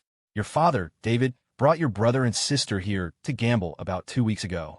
They fell into a trap set by Big Sal's crew and ended up $10 million in debt. It wasn't my business, but when I saw they were your family, I stepped in. I put them to work in my hotel to pay it off and sent a letter to your home. You didn't get it? Liam was stunned. He stared at Rosie, the gears in his head turning. Rosie, are you talking about David Hamilton and Jason Hamilton? Yes, them, and your older sister, Isabel. Your phone number changed, and I couldn't reach you, so I had to mail a letter to your house. Rosie said, her face serious. If Rosie hadn't brought them up, Liam would have almost forgotten those people even existed. At the mention of the familiar names, Cassandra narrowed her eyes, looking at Liam with a flicker of concern. To her surprise, Liam just laughed. Rosie, do you ever go online? Of course, Rosie replied automatically, then quickly added, what does that have to do with anything? Did you bring the money? If not, you should try to keep a low profile. I'm afraid they'll recognize you. Even though he needed to explain, a wave of warmth washed over Liam at Rosie's words. This was the second time he'd felt this kind of warmth from a near stranger. The first was at Brenda's convenience store. He never expected this from what was essentially a business relationship. Her kindness was immense. Liam sighed, a small smile playing on his lips. Rosie, I have no relationship with the Hamiltons anymore. It was all over the news. It was. Rosie was shocked. It was trending back east. Yeah, you really don't follow that stuff? No. Rosie pulled out her phone, tapped on a social media app with a red notification dot, and after a moment of searching, she understood everything. No wonder. I thought you were dodging debt collectors. Turns out you cut ties with them ages ago. Looks like I need to pay more attention to the news. She muttered to herself. Well, then it's not my problem anymore. I'll have them cleared out later. With that, Rosie looked up, her gaze shifting between Cassandra and Liam. A wide smile broke out across her face. So, does this mean you're here on vacation with your new little girlfriend? The word caught in Liam's throat. He felt a sharp pain in his arm and instinctively blurted out, I guess you could say that. We're all adults here. What's there to be shy about? Rosie laughed, her eyes dancing between them. She couldn't help but praise them. Not bad. You two really are a good match. Cassandra, who had been on high alert, felt a blush creep up her cheeks. Her heart began to pound. Liam swallowed hard, trying several times to explain, but the words got stuck in his throat. Seeing this, Rosie just smiled. All right, then. I'll arrange a room for you two. There's a magic show later. I'll save you a good seat. Great. Thanks so much, Rosie. His only reason for seeking out Rosie was to avoid exposing his identity. His documents were likely still being monitored, and if he checked into a hotel normally, the Landons would find him in a heartbeat. Now that that problem was solved, Liam wasn't thinking about much else. But as they headed for the elevator, he glanced at Cassandra, who was still clutching his arm, and sighed in resignation. Miss Thorne, how long are you planning to follow me? Until the end of time. The answer was so reflexive, so absolute, it stunned Liam into silence. He walked into the elevator with her still attached to his arm. What if I decide to live here for the rest of my life? He asked, exasperated. The Thorne family has assets in Vegas, and with modern technology, I can work remotely. This conversation was giving him whiplash. He took a deep breath. Then, Miss Thorne, can I ask what it would take for you to stop pursuing me? That's not an option, Cassandra shot back without hesitation. She suddenly looked up, her gaze meeting his directly. I like you. Liking someone is just liking them. There's no reason. Her relentless, straightforward assault left him defenseless. He didn't know what to do with her. She had reined in her worst impulses and was now just following him. She hadn't done anything too outrageous. He knew she liked him, and he knew he was starting to have feelings for her too. But those feelings weren't enough to make him truly accept her. After all, he had no idea how long her like would last. But now, Miss Thorne, since we're in Vegas, let's make a bet. As the elevator doors opened and they stepped out together, Liam's voice was cool and sudden. Cassandra froze, looking up at him with confusion in her eyes. What bet? I'll agree to be with you, but for a trial period of 1 week. If, after a week, the experience isn't good for either of us, you can't bother me anymore. We peacefully break up. How about it? Meeting Liam's serious gaze, Cassandra's heart hammered in her chest. She didn't hear the second half of his proposal at all. She only heard the first part. I'll agree to be with you. The terms of the bet were irrelevant. What mattered was that he had agreed. He had finally agreed to be with her. He looked at her, his serious expression tinged with compromise, but it was quickly replaced by a flicker of defiance. He stared at her, right there at the elevator landing, their eyes locking amidst the bustling crowd. Cassandra's mind was a roaring storm. She stared at his lips, saw them part slightly, and heard his quiet voice. Of course, the things you did before. Just because I'm not talking about them doesn't mean I've forgiven you. This is just a bet. For 1 week, we'll act like a normal couple. If you win, you set me free. If you lose, then I'm yours to do with as you please. Back in the lounge, the atmosphere on the sofa was thick with awkwardness when Evelyn suddenly shot to her feet. Where are you going? Chloe reacted instantly, her eyes fixed on Evelyn. Evelyn, who hadn't intended to speak to her, glanced back. Miss Thorne has been gone for a long time. I need to go check on her. She went down there on her own. Besides, my brother's down there. Are you afraid he's going to eat your boss or something? Chloe had clearly misunderstood the meaning behind Evelyn's words. Evelyn's expression grew grave. Vegas isn't like back home, she warned. It's not as safe as you think. Seeing that Evelyn wasn't joking, Chloe's face tensed. Is that true? Of course it's true. If anything happens to Miss Thorne, all of our lives combined wouldn't be enough to pay for it. Then I'm going with you. Leo jumped to his feet, positioning himself in front of the two women. I'm a guy at least. I'll go first. What good is being a guy? Bad people don't care if you're a man or a woman, Evelyn thought, rolling her eyes. She started walking ahead, tossing a comment over her shoulder. You too, don't try to be heroes. If you're coming, just follow me quietly and don't cause any. She trailed off, her eyes widening. Around the corner from the elevators, Cassandra and Liam were walking out, hand in hand, and more importantly, her perpetually proud boss had a shy expression on her face, her cheeks flushed as she walked beside Liam. Evelyn froze. Leo and Chloe froze. Brother, you guys. Dude, are you two? Go prepare an evening gown for me. I'm going to a magic show with my boyfriend tonight, Cassandra commanded, ignoring them and speaking directly to Evelyn. They were together, just like that. Evelyn's mouth twitched so hard it nearly cramped. Seeing the unadulterated joy in her boss's eyes, she didn't dare object. Yes, ma'am, she managed, her voice stiff. I'll go prepare it right away. Seeing the stunned looks on Chloe and Leo's faces, Liam felt a distinct tightening on his wrist. He glanced sideways and saw Cassandra's gaze fixed on him, as cold as ice. His heart sank. He forced a smile, slid his arm around Cassandra's waist, and faced Chloe and Leo. Say hi to your sister-in-law, he said. Chloe stared at them, her eyes wide with disbelief. Her lips moved for a long moment before she managed to stammer. Sister-in-law. Leo was even more shocked. Dude, you guys are dating. Miss Thorne and I. The rest of the words died in his throat. He felt a sharp twist on his side and, catching Cassandra's warning glare, quickly corrected himself. Cassandra, and I just made it official. The sound of her name, Cassandra, sent a wave of pure bliss through her.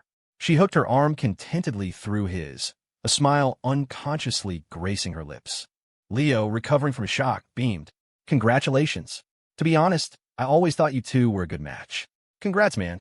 When Chloe saw Liam's hand resting definitively on Cassandra's waist, a pang of sadness hit her chest, but it was quickly followed by a sense of relief. No matter what, the words had come from her brother's own mouth. Whoever it was, as long as her brother was happy, she would support him. A genuine smile bloomed on Chloe's face. Brother, Cassandra, I wish you a long and happy life together. We're not even engaged. Why are you talking about? Ouch. Liam started to quip back, but was cut off by a vicious pinch. He couldn't help but protest. Hey, why do you keep pinching me? In front of everyone, Cassandra stated shamelessly, I don't like what you said, so you have to be punished. Leo felt a shiver run down his spine and instinctively ducked his head, adopting an I can't hear anything posture. Chloe watched them, trying desperately not to laugh. Liam was speechless. They were in the middle of a public lobby, and this woman had no shame. A wicked smile touched his lips. All right, you don't think that hurts, huh? Then I'll have to punish you two. In front of them, Leo's head was buried so deep in his chest he looked like an ostrich with its head in the sand. Chloe was fighting a losing battle with her laughter, her face a mask of disbelief. She was just now discovering that while her brother was usually calm and composed, so much so that she and Leo often felt like children around him, the moment he started dating, he became just as immature. Cassandra, on the other hand, was still a picture of cool composure. Before she could finish the thought, Cassandra's blunt voice cut through the air. I'm your girlfriend. Are you planning on hitting me? She crossed her arms, her icy expression tinged with a hint of challenge. Chloe was rendered speechless. Great, they were both terrible at this. One accusation of domestic abuse, and Liam was completely shut down. Wow, you really get into character fast, don't you? He thought. He grabbed her arm without another word. Come on, back to the room. We'll see how I punish you there. You dare. Cassandra panicked. She couldn't read his intentions and had no idea what he was planning. A genuine fear flickered in her eyes. If you dare hit me, you're finished. Liam's eyebrow twitched. Why would I hit you? Besides, you know what they say. When the clothes come off, it's not called domestic abuse. Cassandra froze for a second. Then her face flushed a deep crimson as she processed his words.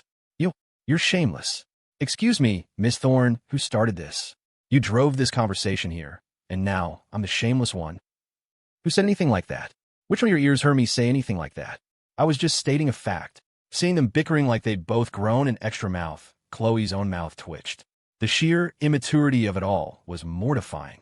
There were people coming and going all around them. If they weren't embarrassed, she was embarrassed for them. She couldn't take it anymore. Can you two go argue in your room? She yelled. Her shout made both of them stop instantly and turn to look at her. Cassandra, who's arguing with him? He's not worthy. Liam, Chloe, what are you talking about? Would your brother be that childish? The moment the words left her mouth, Chloe regretted it. She quickly grabbed Leo's arm and made up a wild excuse. Brother Cassandra, Leo didn't rest well this morning. He has an upset stomach and needs to use the bathroom. So can we go to our rooms first? Leo started to deny it, but a sharp pinch on his elbow from Chloe made him change his tune. He clutched his stomach. Oh yeah, my stomach hurts. Can we go to the room? I'm about to explode. Mister, Rosie has prepared the rooms for you and your friends. Shall I check you in now? Just then, a uniformed staff member approached them, speaking respectfully. Yes, Liam commanded, pointing at Leo. My friend has a stomachache. Get him a room first. Of course, sir. Please follow me. The attendant nodded and gestured toward the elevators. I'll deal with you in the room, Cassandra huffed, yanking her arm away from Liam. Liam glanced at her, muttering under his breath, Teasich, as if you could.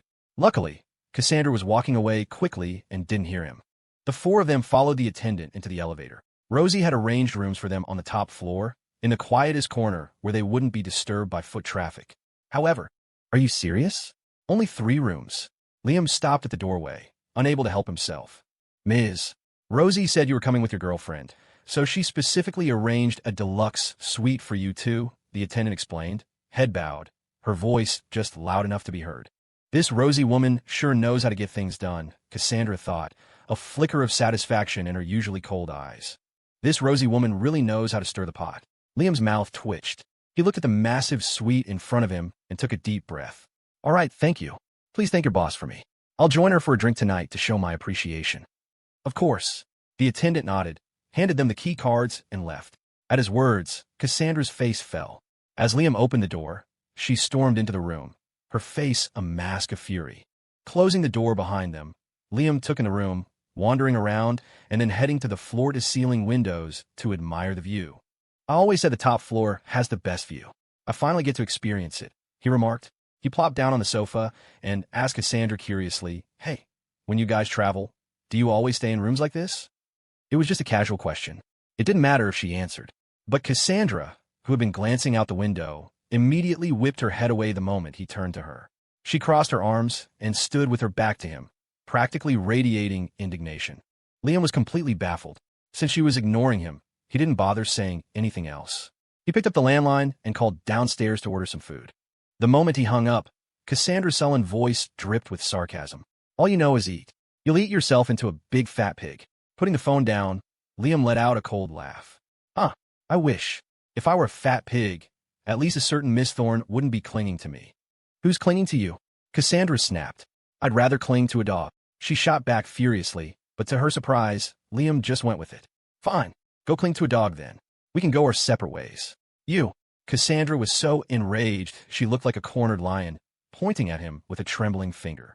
But when she saw him casually sit back down and start playing on his phone, she completely lost it. You have a nerve to play on your phone? She stormed over, snatched the phone out of his hand, and yelled, Can't you see that I'm angry? Liam looked at the furious woman in front of him, genuinely bewildered. You're angry again? About what? What did I do? You. Seeing his clueless expression, Cassandra felt her pride shatter into a million pieces. She let out a cold huff, sat back down on the sofa, and turned her face away. The realization slowly dawned on Liam. He cautiously scooted closer and muttered, "Hey, you're not angry because of that drink with Rosie comment, are you? You know, and you're still asking?" Cassandra wanted to scream, but the words got stuck in her throat. Admitting it felt like losing face. What would that make her? When had she, Cassandra Thorne, ever been jealous over a man, especially over a single sentence? If she said it out loud, wouldn't Liam mock her for the rest of her life? Was he really that dense? He had agreed to date her and was still saying things like that. Or was the bet just a joke to him, and she was the only one who had taken it seriously? Cassandra couldn't figure it out, her mind a tangled mess. But what if he got truly angry with her over this?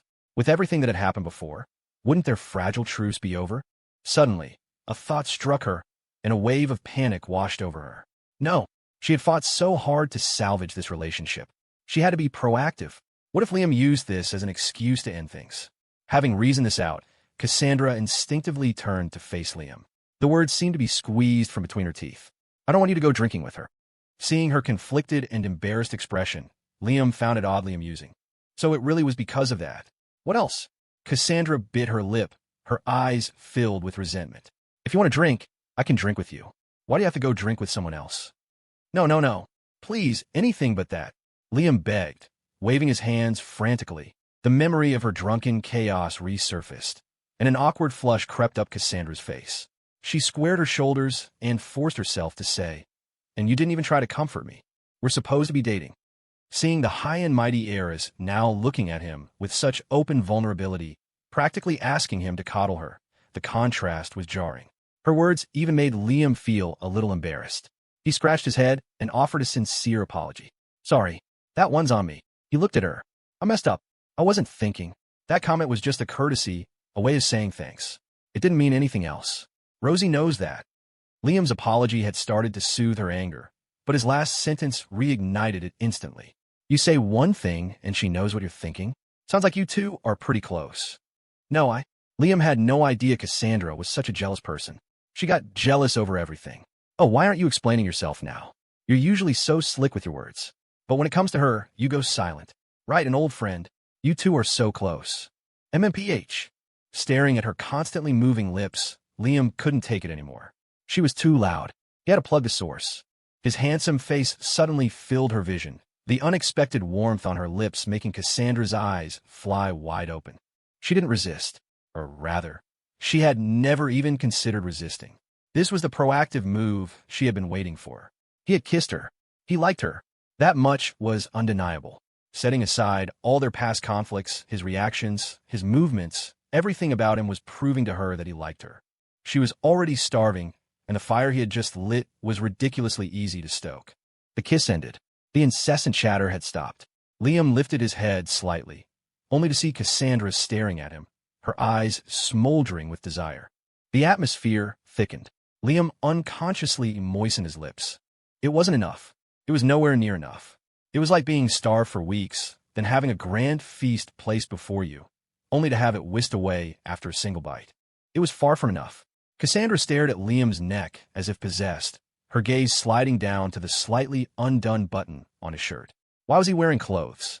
She had never found a piece of clothing so irritating. It was annoying. She wanted to rip it to shreds. Her fiery gaze made Liam's entire body tense up. He knew she was hooked. In truth, so was he. Once you've had a taste, it's not so easy to just walk away. The fire had been lit, and his heart was pounding a frantic rhythm. "Sir, your meal is ready." The ill-timed voice of the server from outside the door shattered the moment. The train of thought forcibly derailed. Liam scrambled to his feet to open the door. With an outsider in the room, the intimate atmosphere dissipated slightly. Cassandra sat on the sofa, occasionally glancing at Liam without a word. Liam returned to the sofa as well, watching the server set up the meal. The air was a little awkward. The server, though used to seeing all sorts of things, was still momentarily stunned by the couple's breathtaking looks. "Ma'am, sir, are you two celebrities from back east?" the server asked, unable to contain her curiosity as she set down the dishes. Cassandra's expression darkened, but she remained silent. Liam just smiled and shook his head. "No, we're just here on vacation." "No way. You're both so beautiful. You look like movie stars." The server gushed, her envious eyes flickering between them. Liam offered a polite smile, but didn't say anything more. Seeing him smile seemed to ease the tension in the room. The server grew bolder. Sir, could you give me your autograph? She assumed he was just trying to protect his identity. Liam was about to refuse when Cassandra's voice cut in, sharp and cold. Who taught you to talk so much? The server froze, her face flushing crimson. Knowing she was in a bad mood, Liam let his own face grow cold. Just set the table and get out. One playing good cop, the other bad cop. Under the principle that the customer is always right, the server didn't dare say another word. She quickly finished setting the table and scurried out. The door clicked shut. After a moment of silence, Liam was about to get up and go to the dining table when Cassandra grabbed his arm. You're not allowed to smile at other people. You can only smile at me. Hearing this, Liam said only 2 words. You're crazy. He ignored her and went straight to the table. He hadn't eaten anything but a piece of toast all morning and was starving. Watching him, Cassandra's anger flared. You dare insult me? She seethed. Eating his meal, Liam glanced up at her but didn't respond. Being completely ignored, that was a first. He wouldn't even bother to argue with her anymore. What did that mean? Cassandra was furious. She stormed over to him. What is your problem? No problem. I just think you're being ridiculous, Liam said, still chewing his food. I'm being ridiculous? Cassandra was a powder keg, and Liam's words were the match. She stood with her hands on her hips, her voice rising. I just don't want you smiling at other women. And you say I'm being ridiculous? Yeah, it was a polite smile.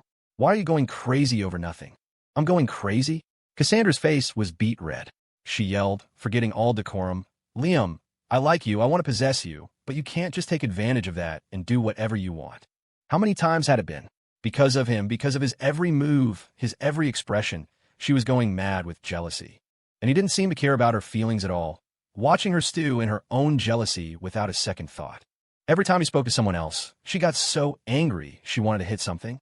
She was about to be driven insane by this feeling of losing control.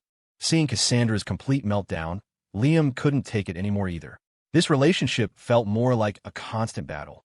In the short time they'd been official, how many times had she exploded? Cassandra, are you serious? Where exactly have I been doing whatever I want? As far as I can recall, in the short time we've been a couple, I haven't done a single thing to betray you. Cassandra shot back. How can you say that? You were going to drink with another woman, and you smiled at another woman. Liam laughed, exasperated. That was a purely polite reaction. By your logic, then I shouldn't let you go out wearing a skirt. Speaking of which, it was like he had found her weakness. Liam pressed his advantage. Better yet, no makeup, and no showing your ankles. No off-the-shoulder tops. You should wear a mask when you go out, because you're only for my eyes to see. He pointed at her, launching into a tirade, fully expecting her to realize how irrational she was being. To his utter shock, she started nodding frantically. Fine by me. I never wanted anyone else to see me anyway, she replied, a strange, almost eager look in her eyes. Are you serious? I'm only for you to see. Liam. He was completely silent. He had no idea what to say. This woman's concept of love was terrifying. His expression hardened. He shoveled a mouthful of rice into his mouth. Cassandra, he said, his voice muffled. I suggest you first learn what respect is. If this is how you do relationships, we will never work out. At his words, Cassandra froze. She stared at him as he ate, a complex mix of emotions swirling inside her. Was she wrong? Yes, she was the one who had tortured him, who had used every trick in the book.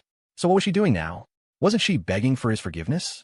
The fact that he could even talk to her calmly should have been enough to make her happy. How could she let a moment of jealousy cause such a massive fight? Who was the one taking things for granted?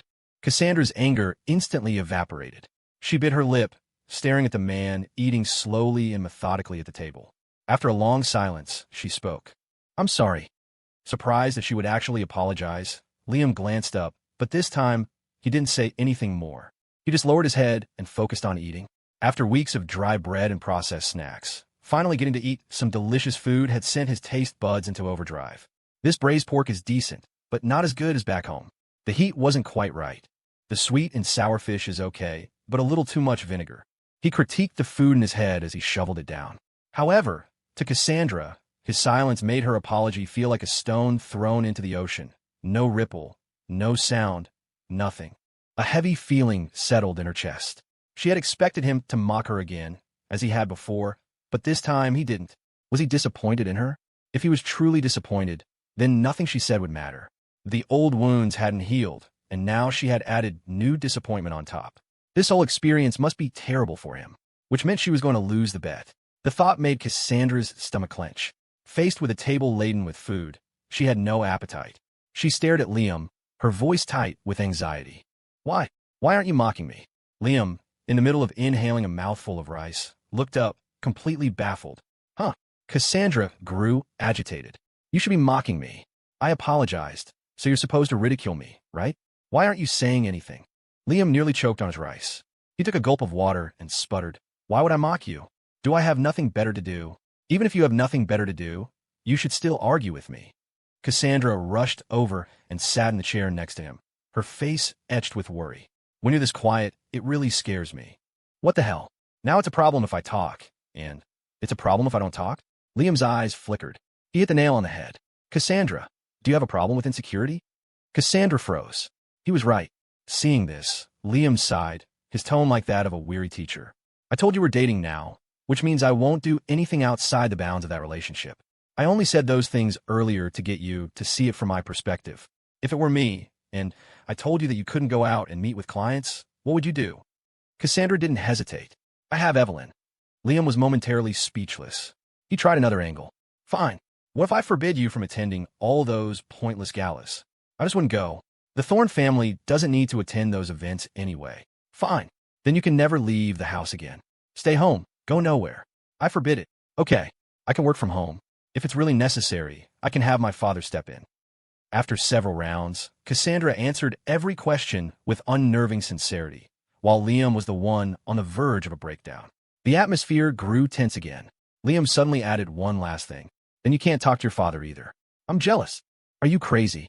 Cassandra shot back instinctively, but the words had barely left her mouth when she saw the C. I told you so look on Liam's face. She finally got it. That'd sound a little ridiculous. Cassandra frowned slightly. So you're saying your reactions earlier were actually reasonable? Liam scoffed. What do you think? Cassandra pouted, a hint of defiance in her voice. But even hearing you say those things makes me feel awful. I don't like it. Then I promise you, I'll try to say things like that less often. Liam conceded, no longer trying to force the point.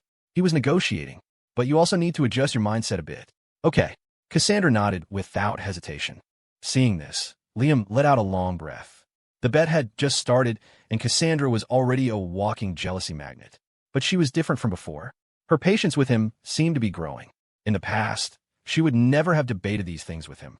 Now, because she liked him, she was bending over backwards, even managing to sit down and have a rational conversation. Liam saw all these changes in her. In the end, he could only conclude that the heiress had no idea how relationships worked and needed to be guided every step of the way. But this was a difficult path for him. The past was a lingering nightmare, and he still couldn't bring himself to truly forgive her. He was a living, breathing person. How could any normal person fall in love with their abuser? Even if she had 1,000 reasons, even if he no longer felt revulsion, even if she was changing, he couldn't get past that mental block. Feelings were just that irrational. Finish eating and get ready. We're going downstairs later, he said quietly after polishing off the last of his rice. Okay. Cassandra nodded and said no more. She didn't ask him to feed her this time. She just ate small bites, her mind a chaotic mess. How was she supposed to adjust her mindset? Isn't love about possession? Did she have to go against her own nature, compromising step by step? But didn't they say that love isn't about compromise? Liam had already finished and was on the sofa playing with his phone.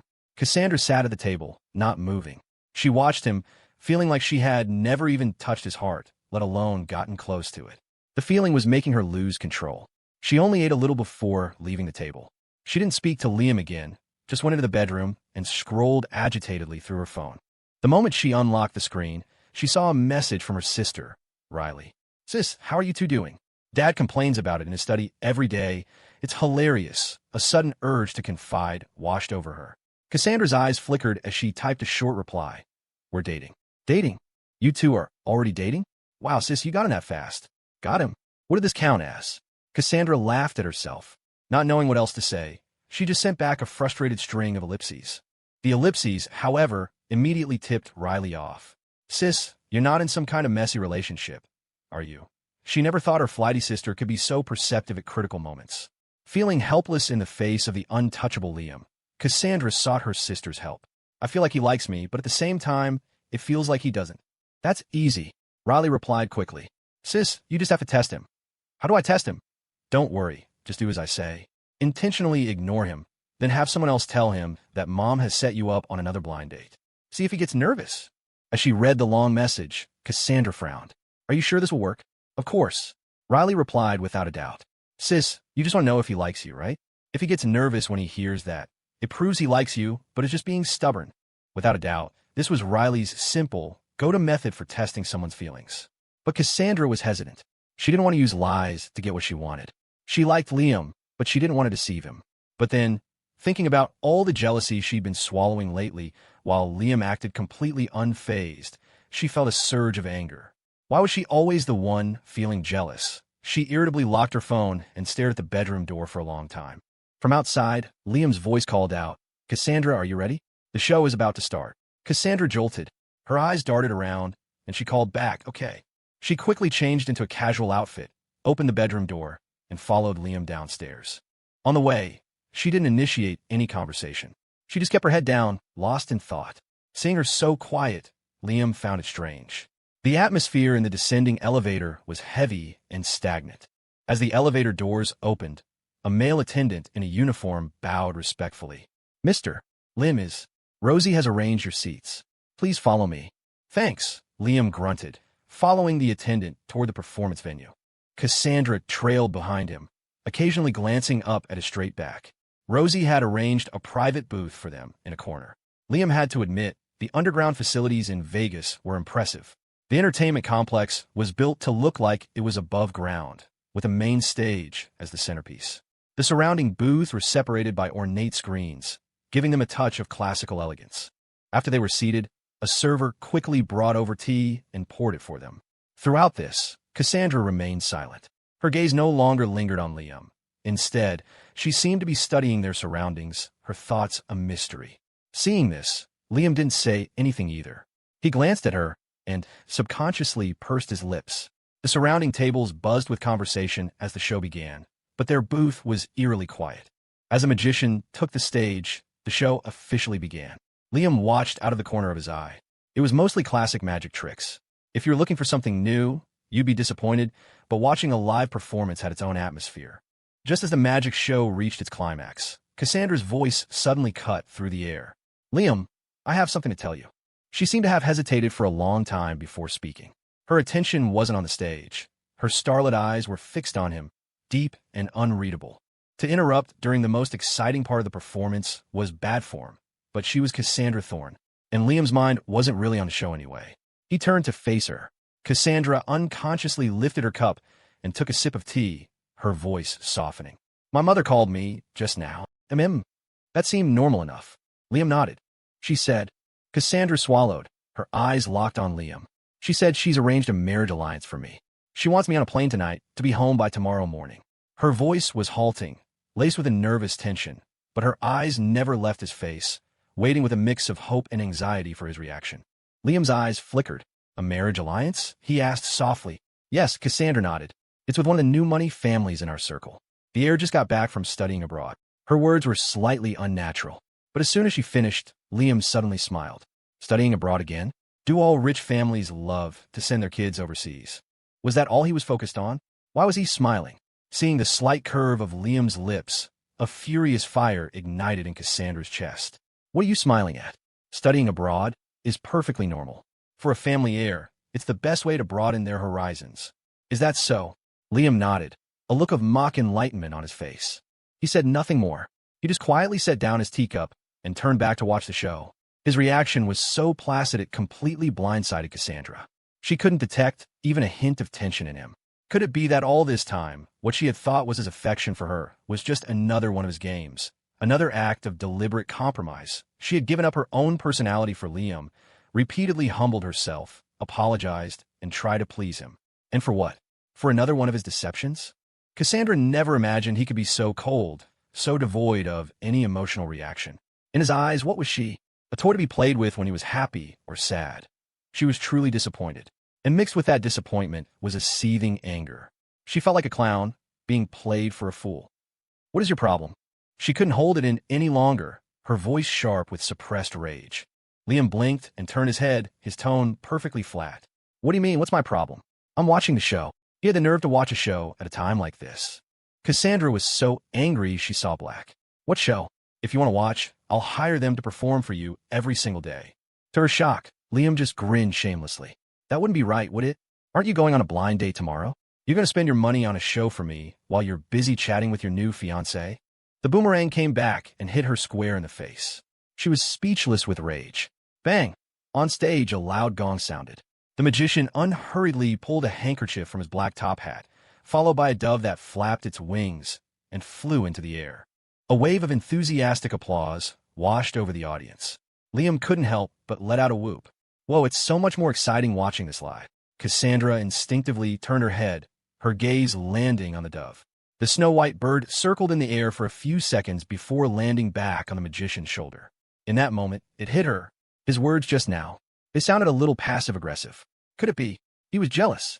Her head snapped back around, her eyes locking onto Liam. He wasn't looking at her.